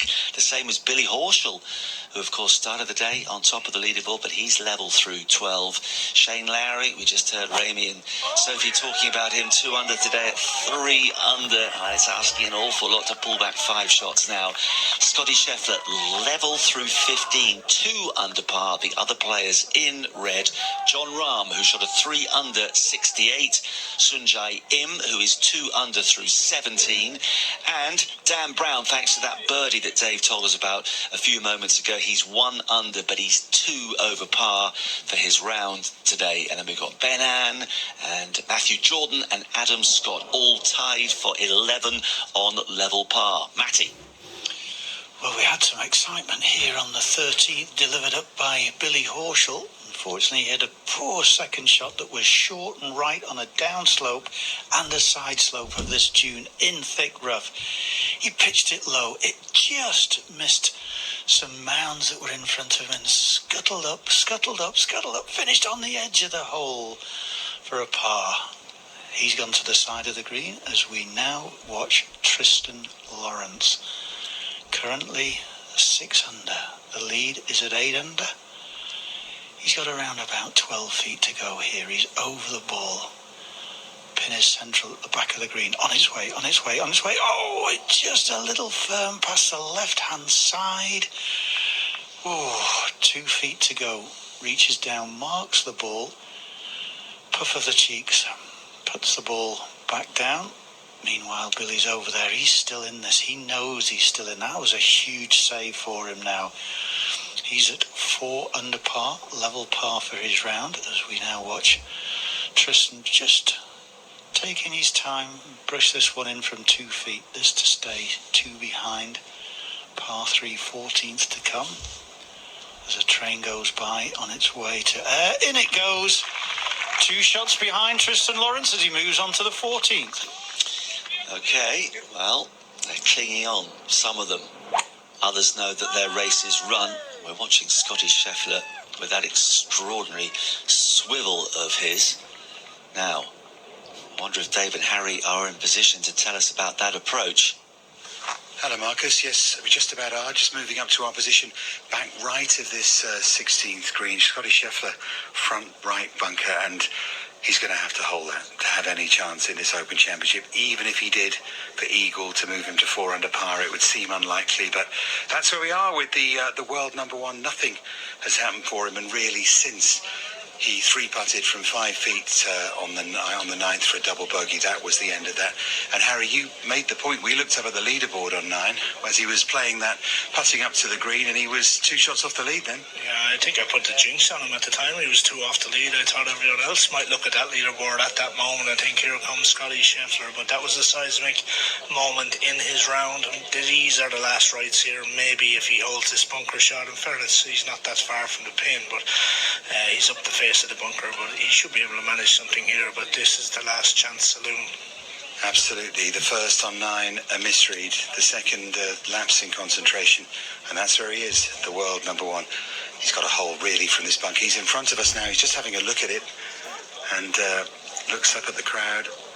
He's going to wait for Dan Brown to play over from the left-hand side of this 16th green. And Scheffler has had a good look at the bunker shot. We watched Dan Brown. Feel free to stay with us and see Dan Brown attempt to move further under par here as we see the view of those tents in the distance. Well, I'll tell you one thing as well, Dave, while we're waiting. You two have both put the mockers on players because you tipped Sam Burns and he's 7 over for his round today. Dan Brown plays it forward, moving from left to right. It'd be nice for Dan Brown, wouldn't it, if he had a strong finish here? No, it would. In fairness, that birdie on the last was a great birdie. I like the way you just completely ignored what Marcus said there, to be honest. Can we fade them out? So Scheffler, moving into the bunker, needs to hold this to have any chance. And I know we're tilting at windmills here, but this is a very, very special goal for the world number one. He can make things happen. He has to make something happen. He just steps away, awkwardly right up close to the face. Doesn't have far to travel, but has got an awful lot to do with it here to get it up and down and releasing and travelling towards the hole. Swing of the club from Scheffler. He does get it up. It does release in any circumstances. That's an excellent bunker shot, and he will have a short putt for birdie, but it's probably not enough. But his battling quality is really impressive, Harry. Yeah, no, he is. He's shown his world number one qualities, sticking true to, the professionalism that he has. He's still, look at that leaderboard, he's still in a tie for 7, so he's going to want to try and eke out as much as he can. But I think when we see what Xander Schauffele is doing, having a fantastic round at 8 under par up the top of that leaderboard, it just looks a stretch too far. When you think about it as well, start of the year, Scotty Scheffler, stunning form, tournament after tournament, players, masters. People were talking about him winning multiple majors. People were even talking about the Grand Slam, which is a bit silly, with Scotty Scheffler. It might not be Scheffler, but it might be Schauffele who ends up with multiple majors in 2024. He's odds-on favourite surely to do that now. And another word about Dan Brown before we hand back to you guys. This has been impressive, because he's fallen away and come fighting back. He fell away around the turn, and I must admit I wasn't sure he would come fighting back. You get knocked down and you get up again and all of that. He misses here, but still been impressed with the way he's come back with a birdie, and he's moved himself back under par. And if he can finish top 10 at the Open Championship, what a thing that would be in your first Open Championship. If you'd like to stay, well, we will have Scotty, but Sophie will get to you quickly.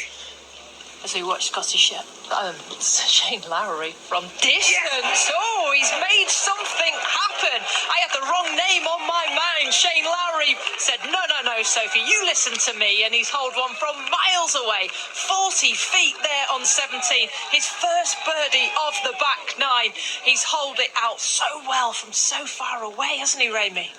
What a great putt there for Shane Lowry just off the green. Knocks the back of the hole out, punches the back of the hole. Over to you, Dave. Thanks very much indeed. Now, Scheffler for birdie, just behind the lip of the bunker from where we're standing. He does hole it, and he does move to 3 under par. He moves under par for his round as well here, and he moves up to 1 behind Lowry and Henley. Marcus, Scotty is grinding and doing his best. I don't think it's going to be good enough. Thank you very much, Dave. Dave, a great tipster who went with Sam Burns, but I should say that Harry mentioned Tom McKibben and Brooks Koepka yesterday. They have finished respectively at +12 and +8. Paul Eales. Tee shot here at the par 3 14th. 201 yards. Wind still strong out of the left-hand side. The pin is cut back right. Off it goes. He's staring it down. He likes it. Pitches on the left side of the green, hops forward toward the flag. Beautiful shot from Tristan. He's going to have 12 feet for birdie coming up.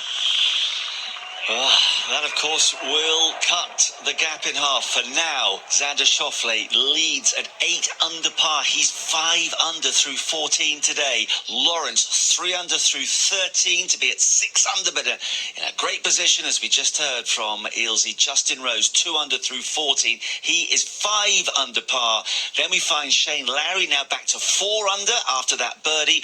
Russell Henley, who's done nothing wrong, he's at 4 under. So to is Billy Horschel as we return to Rob and Sue. Yeah, Justin Rose is just stepping in, Rob, to a birdie opportunity on the par 4 15th. Thousands of people out here as he places his ball, looking at 20 to 25 feet across the putting surface here. This is going to be a tricky putt with plenty of movement in it. Talk us through it.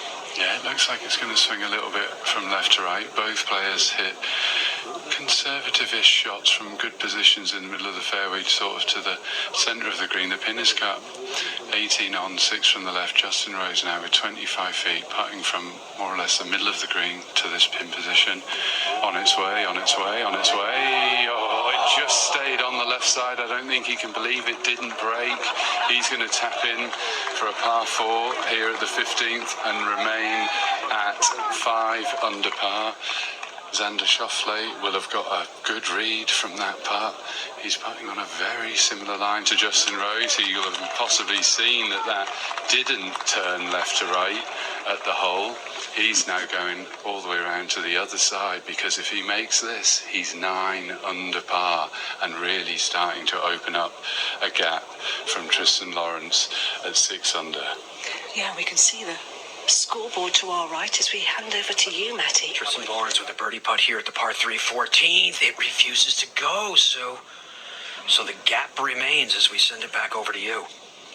Yeah, Xander Schauffele with a birdie opportunity, still in a late conversation with his caddy as he puts the ball down on the putting surface about 20 feet. As Rob was saying, a similar read to the putt of Justin Rose. And when he looks up in his line of vision, not only the ball, the hole, but also the leaderboard, which tells him the advantage currently he has from Tristan Lawrence in second place in 6 under par. But he's not thinking about that. He's just thinking about this putt as he just goes back to the ball. It looked like he was going to rush this putt. He's now taking his time, and rightly so. The birdies have absolutely flowed.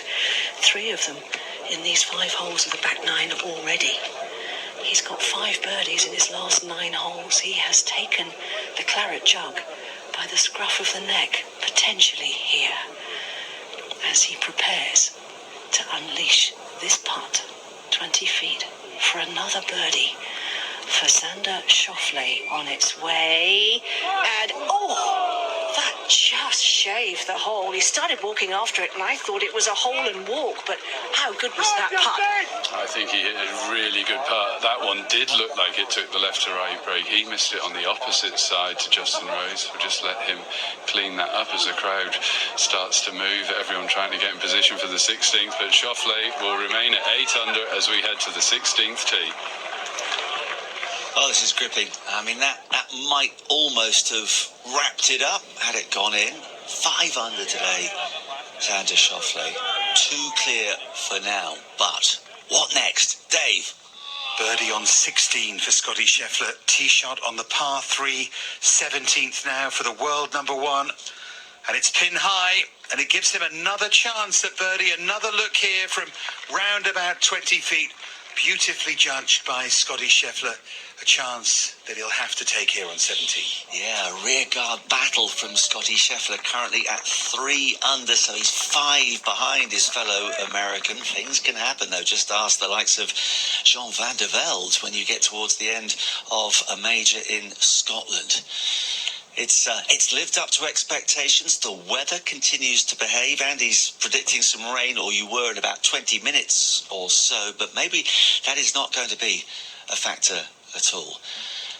Whatever happens, stay with us on the Open Radio. I'm Marcus Buckland. Andy Barge is alongside me in the studio, and we've got our intrepid team of commentators out on the course. Sophie Walker and Raimi Burns following Shane Lowry and Adam Scott, Dave Farah and Harry Ewing with Scotty Scheffler and Dan Brown, Sue Thurl and Robert Dinwiddie. We still haven't quite worked out which is which. Their voices are so similar.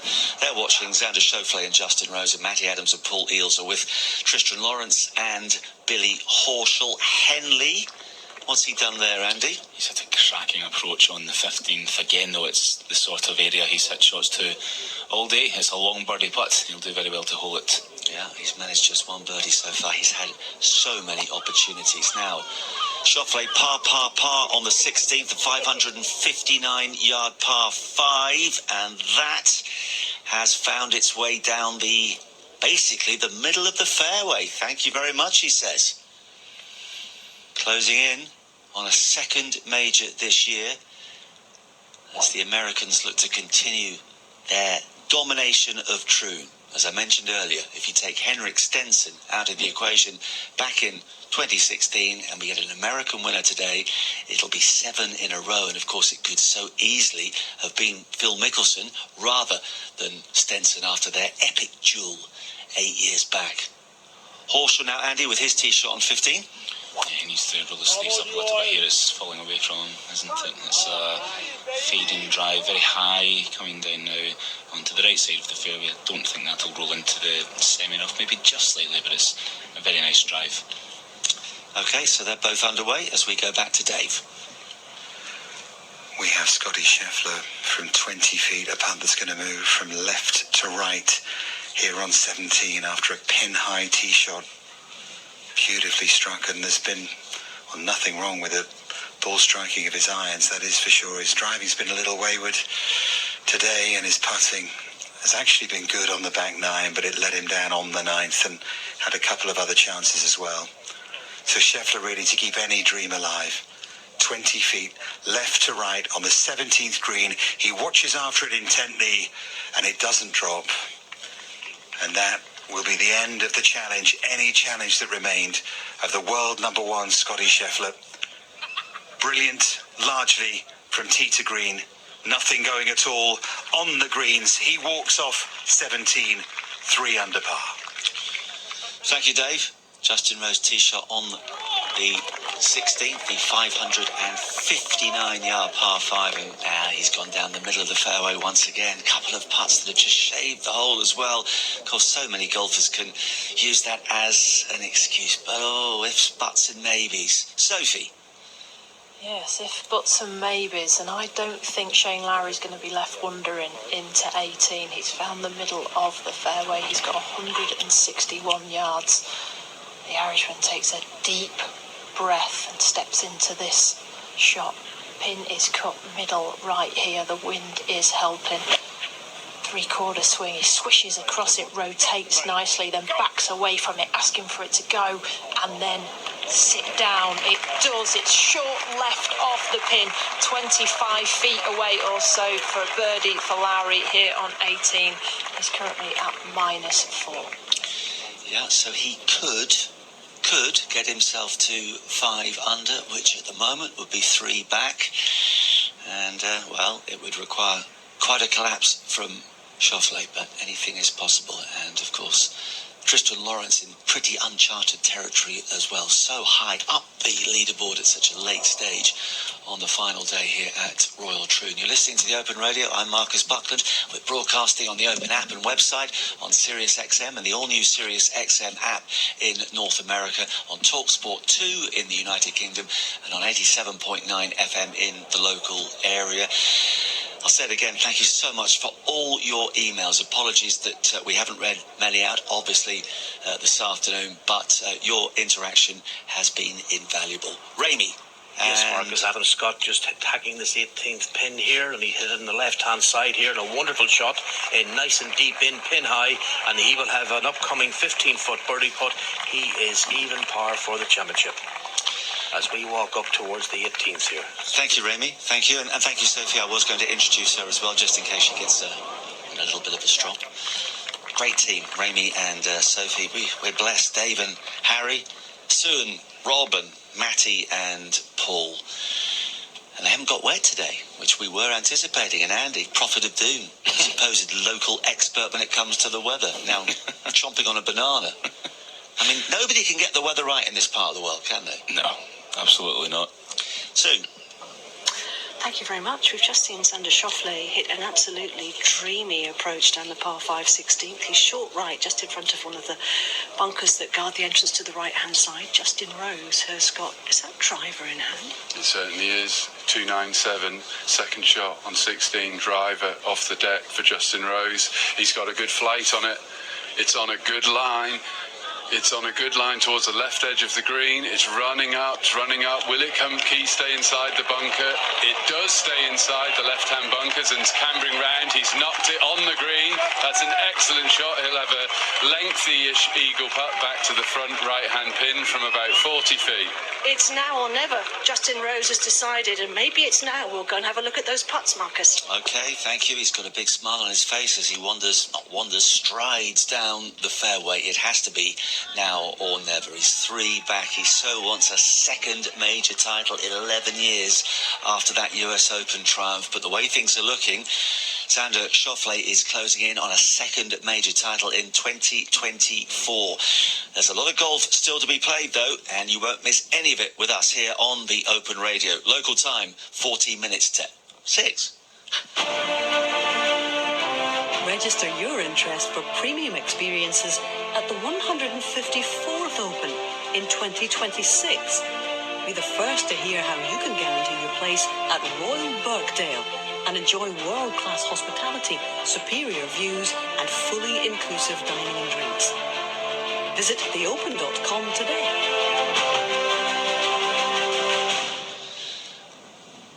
And apologies if I sounded a little startled. For some reason, I thought it was 14 minutes to 8. Anyway, I've lost track of the time. Russell Henley hasn't given up. He has gone to 5 under after 15. He's finally got another of those sacred birdies. Can he produce a sting in the tail? Why not? He's not exactly breathing down Schauffele's neck at the moment, but 3 behind. He's got 3 holes to play. If he can pull an eagle out the bag on 16 maybe, birdie on 18, that's a gettable hole. Much, of course, depends upon Xander Schauffele, the claret jug. It's not exactly nestled in his arms as yet, but he's got one hand on it. Could easily slip out, though. Having won a major earlier this year, you would feel as though he's got the wherewithal. He's won a lot of big titles. Nobody has doubted his pedigree. It was just a case of when. Well, it's been 2024. So, if you are joining us, and I know a lot of you are tuning in at every different moment of the morning, afternoon or evening, depending on where you are in the world, you'll want to be constantly updated. Schauffele is 8 under through 15, Lawrence 6 under, Rose and Henley 5 under, Lowry and Horschel 4 under. Scotty Scheffler's race surely run 3 under with 1 to play. Back to Matty Adams. Thank you very much. You find us at the green here at the par 4 15th to give you an update on one of those pursuers, on Thurston Lawrence. He currently stands on the mark of 6 under par. He had 170 yards for his second shot into the par 4. Beautiful shot right from the center of the fairway was his tee shot, and he's left it about 33 feet away. He will be putting up the slope of the green for his birdie effort to try to close the gap between he and our leader Schauffele. Lawrence is 6 under par. Schauffele 2 shots better.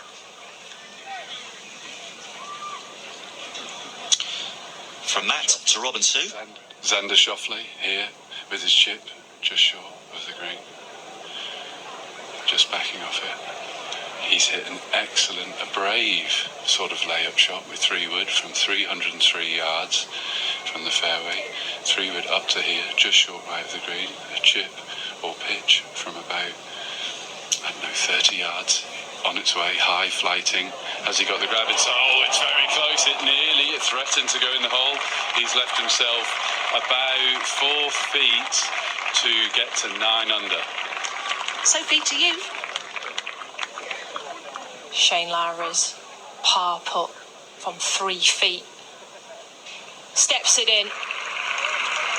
What could have been for Shane Lowry, maybe it was that final 9 holes yesterday, Ramy, but he has to be pleased with the way he stuck at it today. He was 1 over par through 3 holes, then threw 4 birdies at them.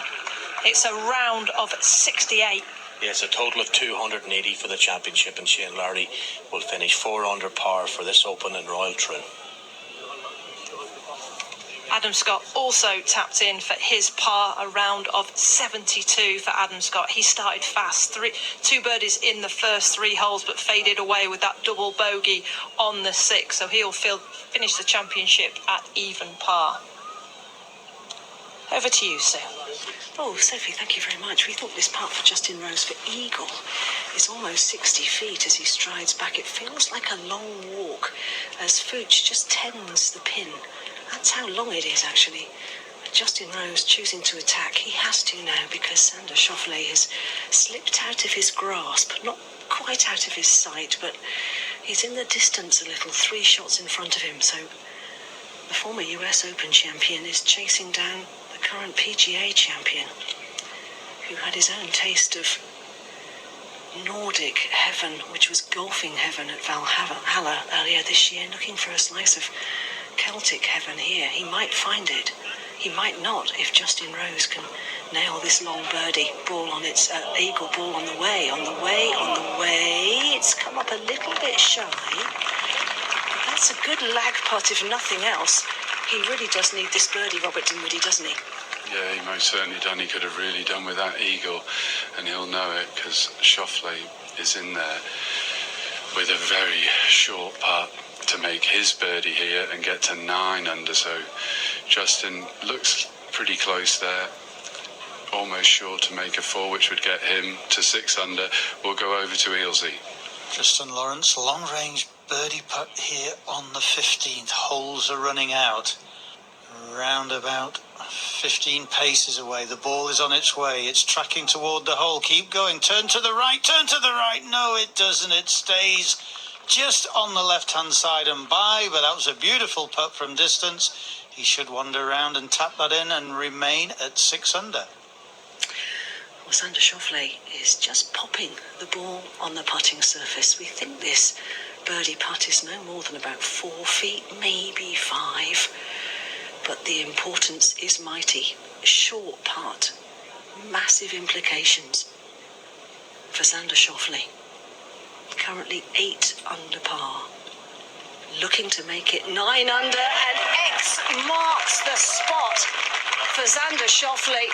Surely now he's starting to curl an arm around that claret jug because he's put himself almost out of sight here at 9 under par. Nerves of steel, Robert Dinwiddie. Yeah, very much so, but he'll know he's got the very difficult 17th still to come with the wind off the left, the par 3. If you can't, it's very difficult green to hit that one. We're just waiting for Justin to make his 4. This putt is shorter than Xander's. This will get him to -6, so it'll keep him 3 behind. There's still golf in this tournament. Yeah, Justin Rose will move to 6 under par, and we'll head to the difficult 17th. And over to Matt.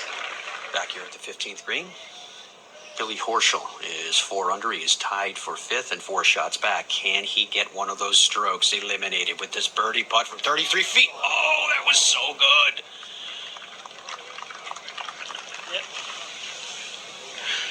Yeah, thanks very much indeed, guys. Extraordinary scenes down here on 18. It's not going to affect who wins this Open Championship. But Scotty Scheffler, Harry, has duffed his tee shot on 18. Now we're trying to work out what he's going to do in terms of what will be his 3rd shot because he's taken a penalty drop. But it's an extraordinary lapse from the world number 1. Yeah, strange ending to a very disappointing round for the world number 1. He chose an long iron off the tee box, but a complete duff that only went maybe 100 yards off the tee. Horrible lie, so he's taken a penalty drop now. He's gone back some 15 yards to an area where the grass is a little bit better, so he's just taken that drop here now. All the while Dan Brown waits up here. His ball is in the bunker on the right hand side of the fairway. It's quite close up the face, so he's going to have to just chop this one out sideways. But yeah, Scotty Scheffler in a lot of trouble here, dropping back and going to hit his 3rd from no more than 100 yards off the tee. And just explain to us, we're obviously talking about the world number 1 at the Open Championship, but how rare that is anyway from any professional golfer. Yeah, very. Look, bad shots do happen, but with a long iron stroke off a tee, it's very, very unusual to see such a bad golf shot. But look, it happens. Unfortunately for Scotty, it hasn't been the day that he's wanted, but he could have done without this drama on the last. Yeah, absolutely. Might be a glass of claret later to console himself, but there will not be a claret jug for Scotty Scheffler. And the pain continues here on 18. Yeah, I mean, that's a real tale of the unexpected. Xander Schauffele just waiting for the crowd to settle on the 17th tee. 226 yards, par 3, and he has parred it for the first 3 rounds. Another par today, and he's almost home and dry. Practice swing. And now the real thing. High, straightish, I think, onto the green. Start polishing that jug. Pin high, not an ounce of emotion on the X-Man's face, but he must be churning inside, starting to appreciate what almost certainly is going to become reality. He's going to become an Open champion. Can Justin Rose do something about that at this very late stage? Just backs away, the steely look on his face. A few ambulances drive by on the road to the right of this hole. One more look from Rose, and now he's ready. Go Centimore! That's on the way, and Sue is in position to see where it lands. Yeah, this hole today playing 244 yards. That's gone to the left-hand side. I think that's on the putting surface. That's a very, very good tee shot from Justin Rose, and Xander Schauffele in a good place as well, Robert. Yeah, excellent tee shots from both of them on this difficult 17th. Arguably playing a bit easy because the wind isn't nearly as strong as it has been earlier in the day, but still excellent shots for both of them. Pin high left, about 30 feet. We'll go down and have a look. Marcus, back to you. We're looking at Lawrence. He's playing his tee shot on 16, the 559-yard par 5. He's at 6 under par, so 3 back at the moment. And he's gone just down the left into the first cut, perhaps just slightly beyond that. It's sitting up okay for Lawrence. But of course he and Horschel and Rose have got to put their foot on the pedal if they'd have any chance now of catching the X-Man on this relatively benign late Sunday afternoon. We've got pictures of Scotty Scheffler, who's having a bit of a mare on the 18th. That's his third shot. You can hear the screams of 4. Oh, goodness me, that's because he's actually gone down. He's gone down the fairway and almost hit the group in front. No, I think that was Daniel Brown. Oh, that is Brown, sorry, yeah, of course it's his playing partner. Now, Andy Henley, third to the 16th. This really is needed to go close to keep him in this. He hasn't been successful from distance on the putting green today, and that one has pitched very close to the hole, spun back maybe 6 feet or so. I reckon that's an uphill 10-foot putt for Russell Henley to try and stay on the coattails of Xander Schauffele. Oh, he has played beautifully today, and you're absolutely right, Andy. It was his playing partner, Brown, that Scheffler almost hit. He's playing his third to the 18th. So it's not the most glorious of endings for these two, although that's a very nice approach. I think all contextual. It's not a happy ending for Brown, but what a week. Probably surpassed all expectations he had coming into it. Oh, absolutely. Remember, he had to qualify. It's his first major. He's 29 years of age. He'd missed, I think I'm right in saying, 7 of the last 8 cuts that he tried to make. So there was absolutely no suggestion in terms of his current form that he was going to do anything. And there he was, leader after the first round. Would he fade away? Not a bit of it. Hung in there yesterday as well to be in such an exotic pairing. But not to be. Great stepping stone, though, as we get a close-up of Xander Schauffele. You can see he's in the moment, trying to block out any thoughts that might sabotage his chances at this late stage. We'll go back to Rob and Sue. Yes, we are up at the 17th green. We can see the 18th grandstand waiting in nervous anticipation, and we are the same state as we watch Justin Rose march around to this birdie putt, Robert. Yes, he is. As we said, both players hit excellent tee shots on this very difficult par 3, playing 244 yards today. Long irons, pin high left, Justin Rose will be first to putt at 6 under par, 3 behind Xander Schauffele from about 35 feet. I mean, he's got to hold this. Come on, Justin.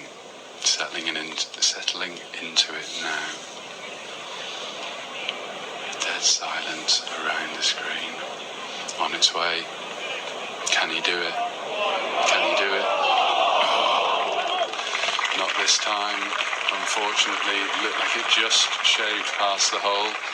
Is he going to mark it? I think he is just going to put a coin down on that one and stand away and leave it for Xander Schauffele to have a go at his putt from a similar distance, but just inside Justin Rose's. He was slightly further up the green, and he'll have this to get to 10 under. It is a long putt, though. Not Did you one get you'd much of a expect. read off Justin's putt? Yeah, I think he could have done. He's not on the exact same line, but it's similar. So he's seen a ball run up and pass the hole. At least he'll have got an idea of the speed, which is probably the most important part for Xander right now, is that he gets really good speed on this putt and at least leaves himself a tap in, which you would like at this stage of the championship. Gosh, not much. I wonder if he's taken a little sneaky peek at the grandstand, which is towering majestically over the 18th, which is but a golf ball throw away as Xander Schauffele prepares to send this putt forth. He's up and out of his stance because he didn't like it almost instantly, but I don't think he's left himself too much in the terms of an awkward par putt. But I think he's going to mark it. Oh, that always makes you feel a little bit nervous, doesn't it? Yeah, he is marking it, but he is going to continue to play, so it can't be of significant length, but he will still give it his full attention.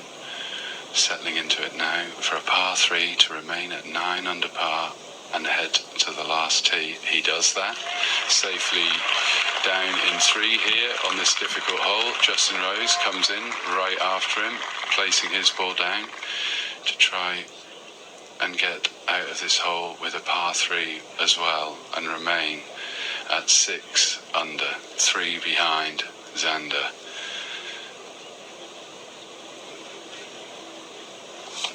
Oh, Justin just pacing back from this putt, squatting down on his haunches, needs to be absolutely certain because you can never say never in links golf.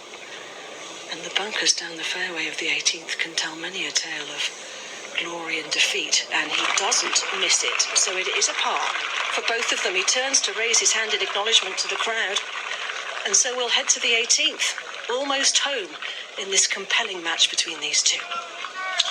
Thank you, Sue. Well, ahead of you and Rob, the group, including Dan Brown, going up 18. What a week it's been for him. I imagine he'll get quite a reception, and Dave is following in his footsteps. So great ovation here for Dan Brown, who won't win this Open Championship, but has been one of its stars, playing in his first Open Championship, and he looks destined for a top 10 finish, and this is what the locals think of him, and how spine-tingling must this be for him.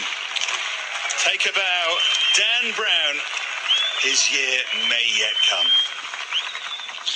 And from that lovely ovation for Dan Brown to Matty. Thank you very much. You find us at the par 5 16th. Tristan Lawrence is on 6 under. He has 114 yards left, just barely left of center of the fairway with his third coming into the par 5. Yeah, he just missed the fairway to the left-hand side and had an awkward stance, so chose to lay up back here, 114. The flag's barely moving on top of the huge grandstand to the left-hand side. Away it goes, sounded like a crisp strike. He's looking after it. Oh, it's long. Yes, that's a clumsy shot. That's gone around about 30 feet beyond, but he will have a birdie putt coming up. So birdie putt for Tristan Lawrence coming up. He is on 6 under par. This news is very, very important for what's happening in front of him, because we know Xander Schauffele is 3 shots ahead at 9 under. A birdie here is pretty much critical. Yeah, absolutely. Well, it's been a triumphant conclusion so far, at least for Schauffele. Not so much for Scheffler. Back to the 18th. Scotty Scheffler with a long putt for bogey here on 18, which slips by. So the world number one is going to finish here on 18 with a double bogey after duffing his tee shot, and the putt goes in for Scheffler. Not his day at the Open Championship. Yeah, that is so uncharacteristic, really, of Scotty Scheffler. We know he's had issues with his putter, but you wouldn't expect him to be making errors like that. I mean, that tee shot on 18, we'll have to hear what he has to say about that afterwards, but he drops down to 1 under for the championship. We'll go back to Dane to see, to Dave even, to see how Dan finishes. After that stirring ovation, Dan Brown for birdie on 18 for the perfect finish. Not to be, but Dan Brown can be very, very proud of his week's work. He will finish at 1 under par, and he will very likely finish in the top 10 at this Open Championship. Which is a magnificent effort. Justin Rose on the 18th. Tee shot. Crowd likes it. He should like it, Andy, shouldn't he? Yeah, it's a beauty. Right next to Xander Schauffele, who's on the right-hand side of the fairway. They're next-door neighbours there. Well, Schauffele still looks so businesslike. Head down, being offered a drink by his caddy. I suspect he might be drinking something rather more special out of the claret jug a little later, unless he suffers one of the all-time worst sporting disasters. Henley still doing what he can. This is his tee shot on 17. Looks at it. It's just going to roll through towards the back of the green. Will it hold? Will it hold? It's threatening to slip off. No, it comes to a standstill just in time. He was looking very anxiously at that. He's got yet another incredibly long putt. That's been the story of his day. As the applause begins for Xander Schauffele. Just one more shot, Marcus, as far as he's concerned. Avoid the bunkers here.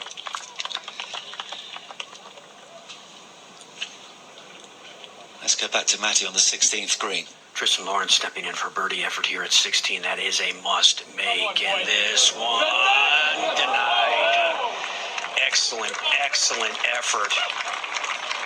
But alas, he will walk off with a par 5 here at this 16th, and Lawrence will remain on 6 under. Yeah, okay, so as every shot goes by, Xander Schauffele gets that much closer to being assured the title of Champion Golfer of the Year. And of course we'll stay with you, or we'll stay here, and hope you'll stay with us for the presentation, both to the Champion Golfer of the Year and to the silver medal winner, Callum Scott. He had a very emotional walk up the 18th a couple of hours or so ago, one of the 4 amateurs who made it through to the weekend, and he finished 3 clear of his nearest rival. So it was a relatively stress-free afternoon, but still a very emotional one for the Scot. Weather is still okay, if you're wondering. The potential for a storm, for lashing winds, it just hasn't materialised, and Schauffele will be delighted about that. And as Andy said, both he and Rose are neighbours up that 18th fairway. Yeah, they've got just under 200 in. And the wind is pretty much a crosswind, left to right at this stage. The green is protected by 2 bunkers at the front. It's probably around 30 yards before the green, maybe. Downwind the other day, the players were driving past them. Such was the ferocity of the breeze. But there's 200 yards in here. And it actually does appear a lot calmer than it even was half an hour ago. Yeah. 2 huge stands either side of the 18th green, and then the unique clubhouse at the back, which is, I mean, it's a modest building. I know it's beautiful inside, but it's quite incongruous next to those 2 giant stands. Quite low, isn't it? It's not one of the tall 3-4 story clubhouses you see at some venues. Very, very close to the back of the green as well. Let's get back to Sue and Rob. Yes, we are. Ourselves almost pin high by the side of the 18th green, which is surrounded by thousands of very excited golf fans, as you might imagine. To get eyeballs on Xander Schauffele, who has played like a dream. He's 6 under par for his round today. The birdies have flowed after a rock-steady 5 pars to open his round today. He exploded into life around 6 and 7 with back-to-back birdies, and then has just kept ploughing a relentless furrow, it would seem, towards that claret jug. But it's not done yet, even though he's on the fairway beside Justin Rose. And Robert, he is going to go first. We think he's about half a yard in front of Xander. But Justin Rose at 6 under par, playing his second into the 18th. Yes, that's right. In the right side of the fairway, he's got 172 front, 195 yards to the pin. Pin is cut on the right-hand side. Only 5 paces from the bunkers on the right, so not the best angle, but the wind is down off the left. What can Justin do here? 195 yards on its way. Ball is in the air. It's coming down, it's coming down. It's on a very good line. It's a beautiful shot. It'll come up about 18 feet short left of the pin. Well, you can hear what the galleries hear in the packed grandstand either side of this gorgeous green. Thought of that. The pin is to the right-hand side, back right slightly, enticing those who might take it on to flirt with the bunkers. But the wind has definitely dropped significantly as we look at Xander Schauffele, the heir apparent to the crown here at the Open Championship. A wonderful round of golf, ball on its way, and it is beautifully struck. It's on the putting surface, almost equidistant from the ball of Justin Rose and the flag. He'll have a putt up the slope of about 25 to 30 feet for yet another birdie. So he is closing in, marching ever closer to a place in sporting history. And if you want to stay with us, Marcus, you can hear the reception that he will get from the grandstands here. I mean, Robert, it has been nerveless, ice cool. There hasn't been a flicker of emotion from him on his round today at all. It's been eyes down to business.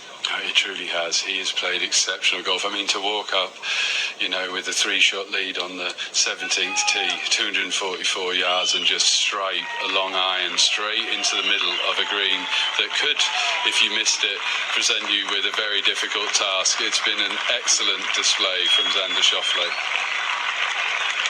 The applause starts. Just listen to this, a reception of kings for the man from San Diego. They rise to him in royal troon.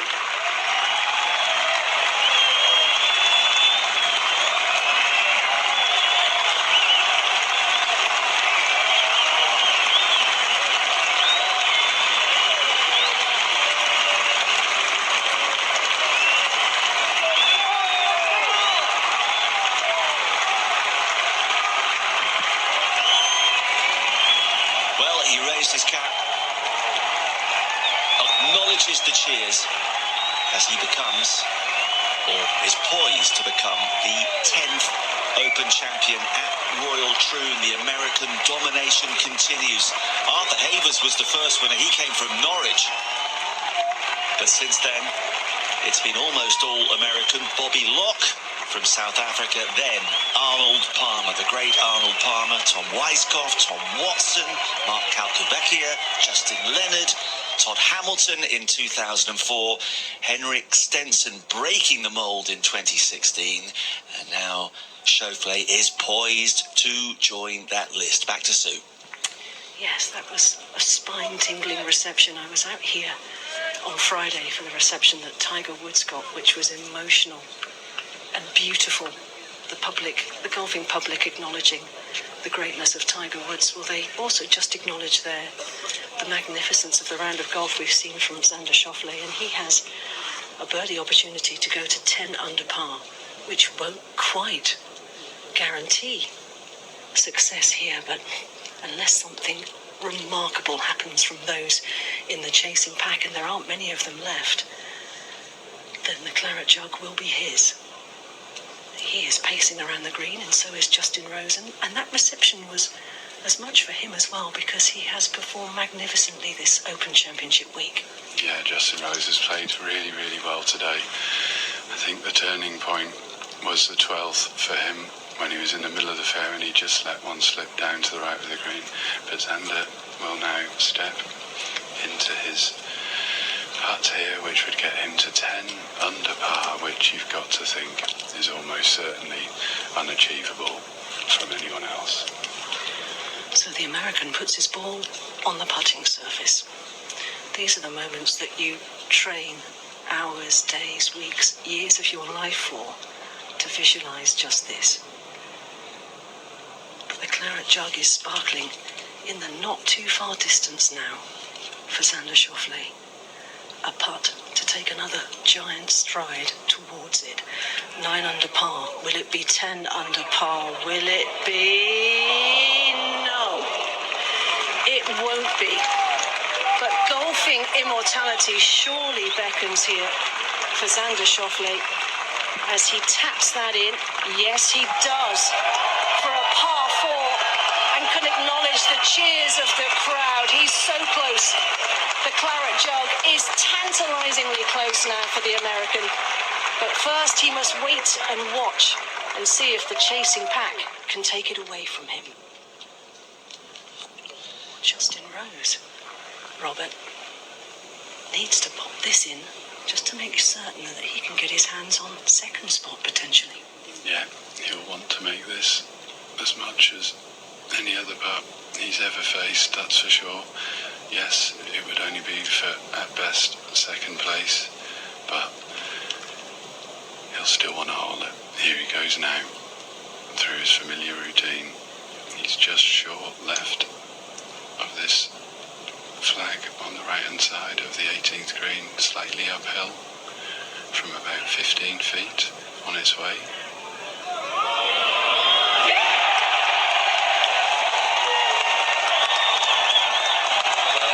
Well done, Justin Rose. They rise as one in the grandstands here on 18. A huge embrace between these two wonderful men. And Justin Rose, a penny for his thoughts. He's applauded by Xander Schauffele, who raises his arms to the heavens here. Surely, Troon, a Scottish piece of his heart, has been claimed by Royal Troon here as he departs the scene to head to the scorer's hut. And then the anxious wait begins, but he's not very far away, surely, as he embraces his friends and family's emotional moments for Xander Schauffele.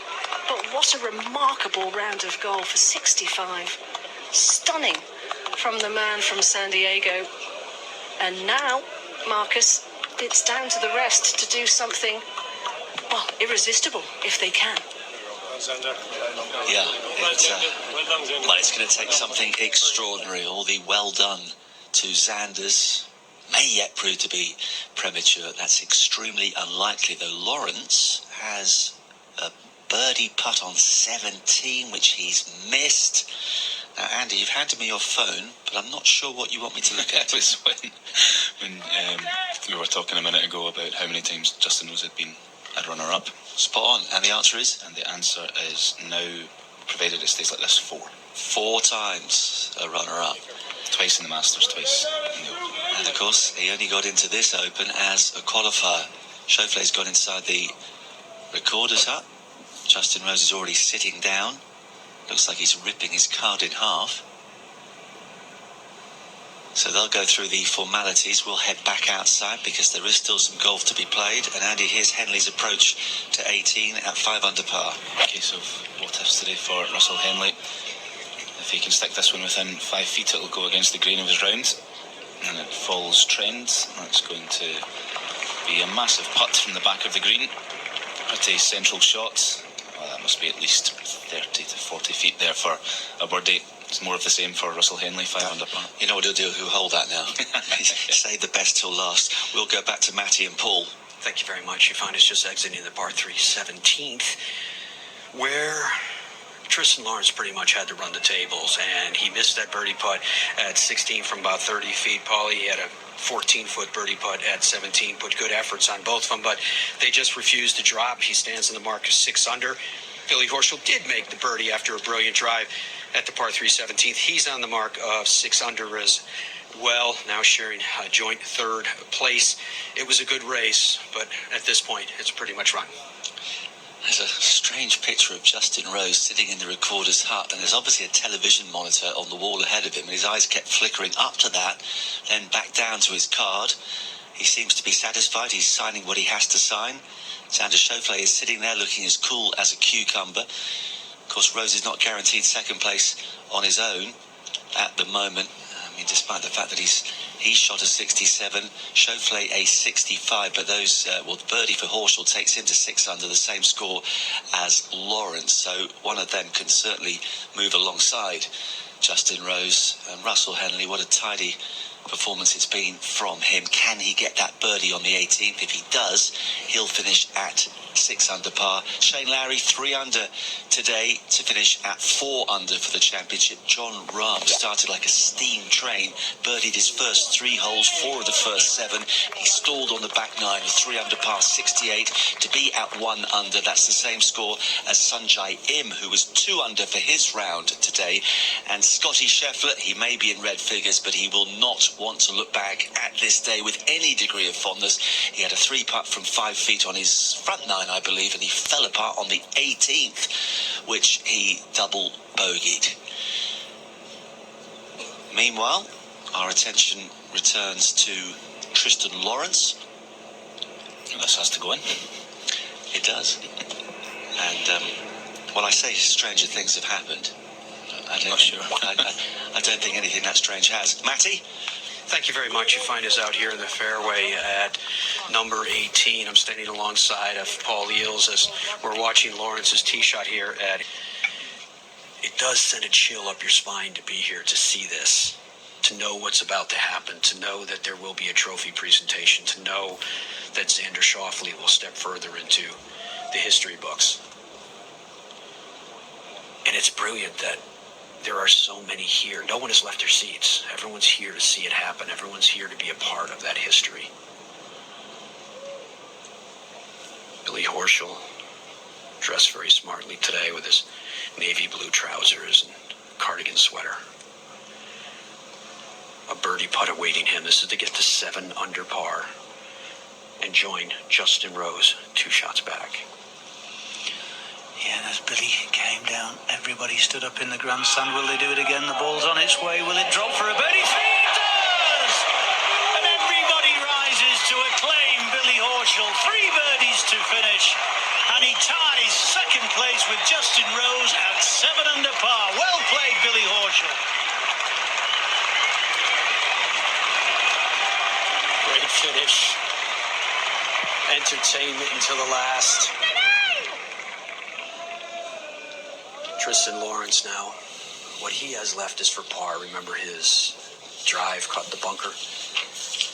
That bunker out at 312 yards. He was aggressive in his second one. Why not? Caught the very top of the sod face, kicked back behind him. So here in 3. This for par.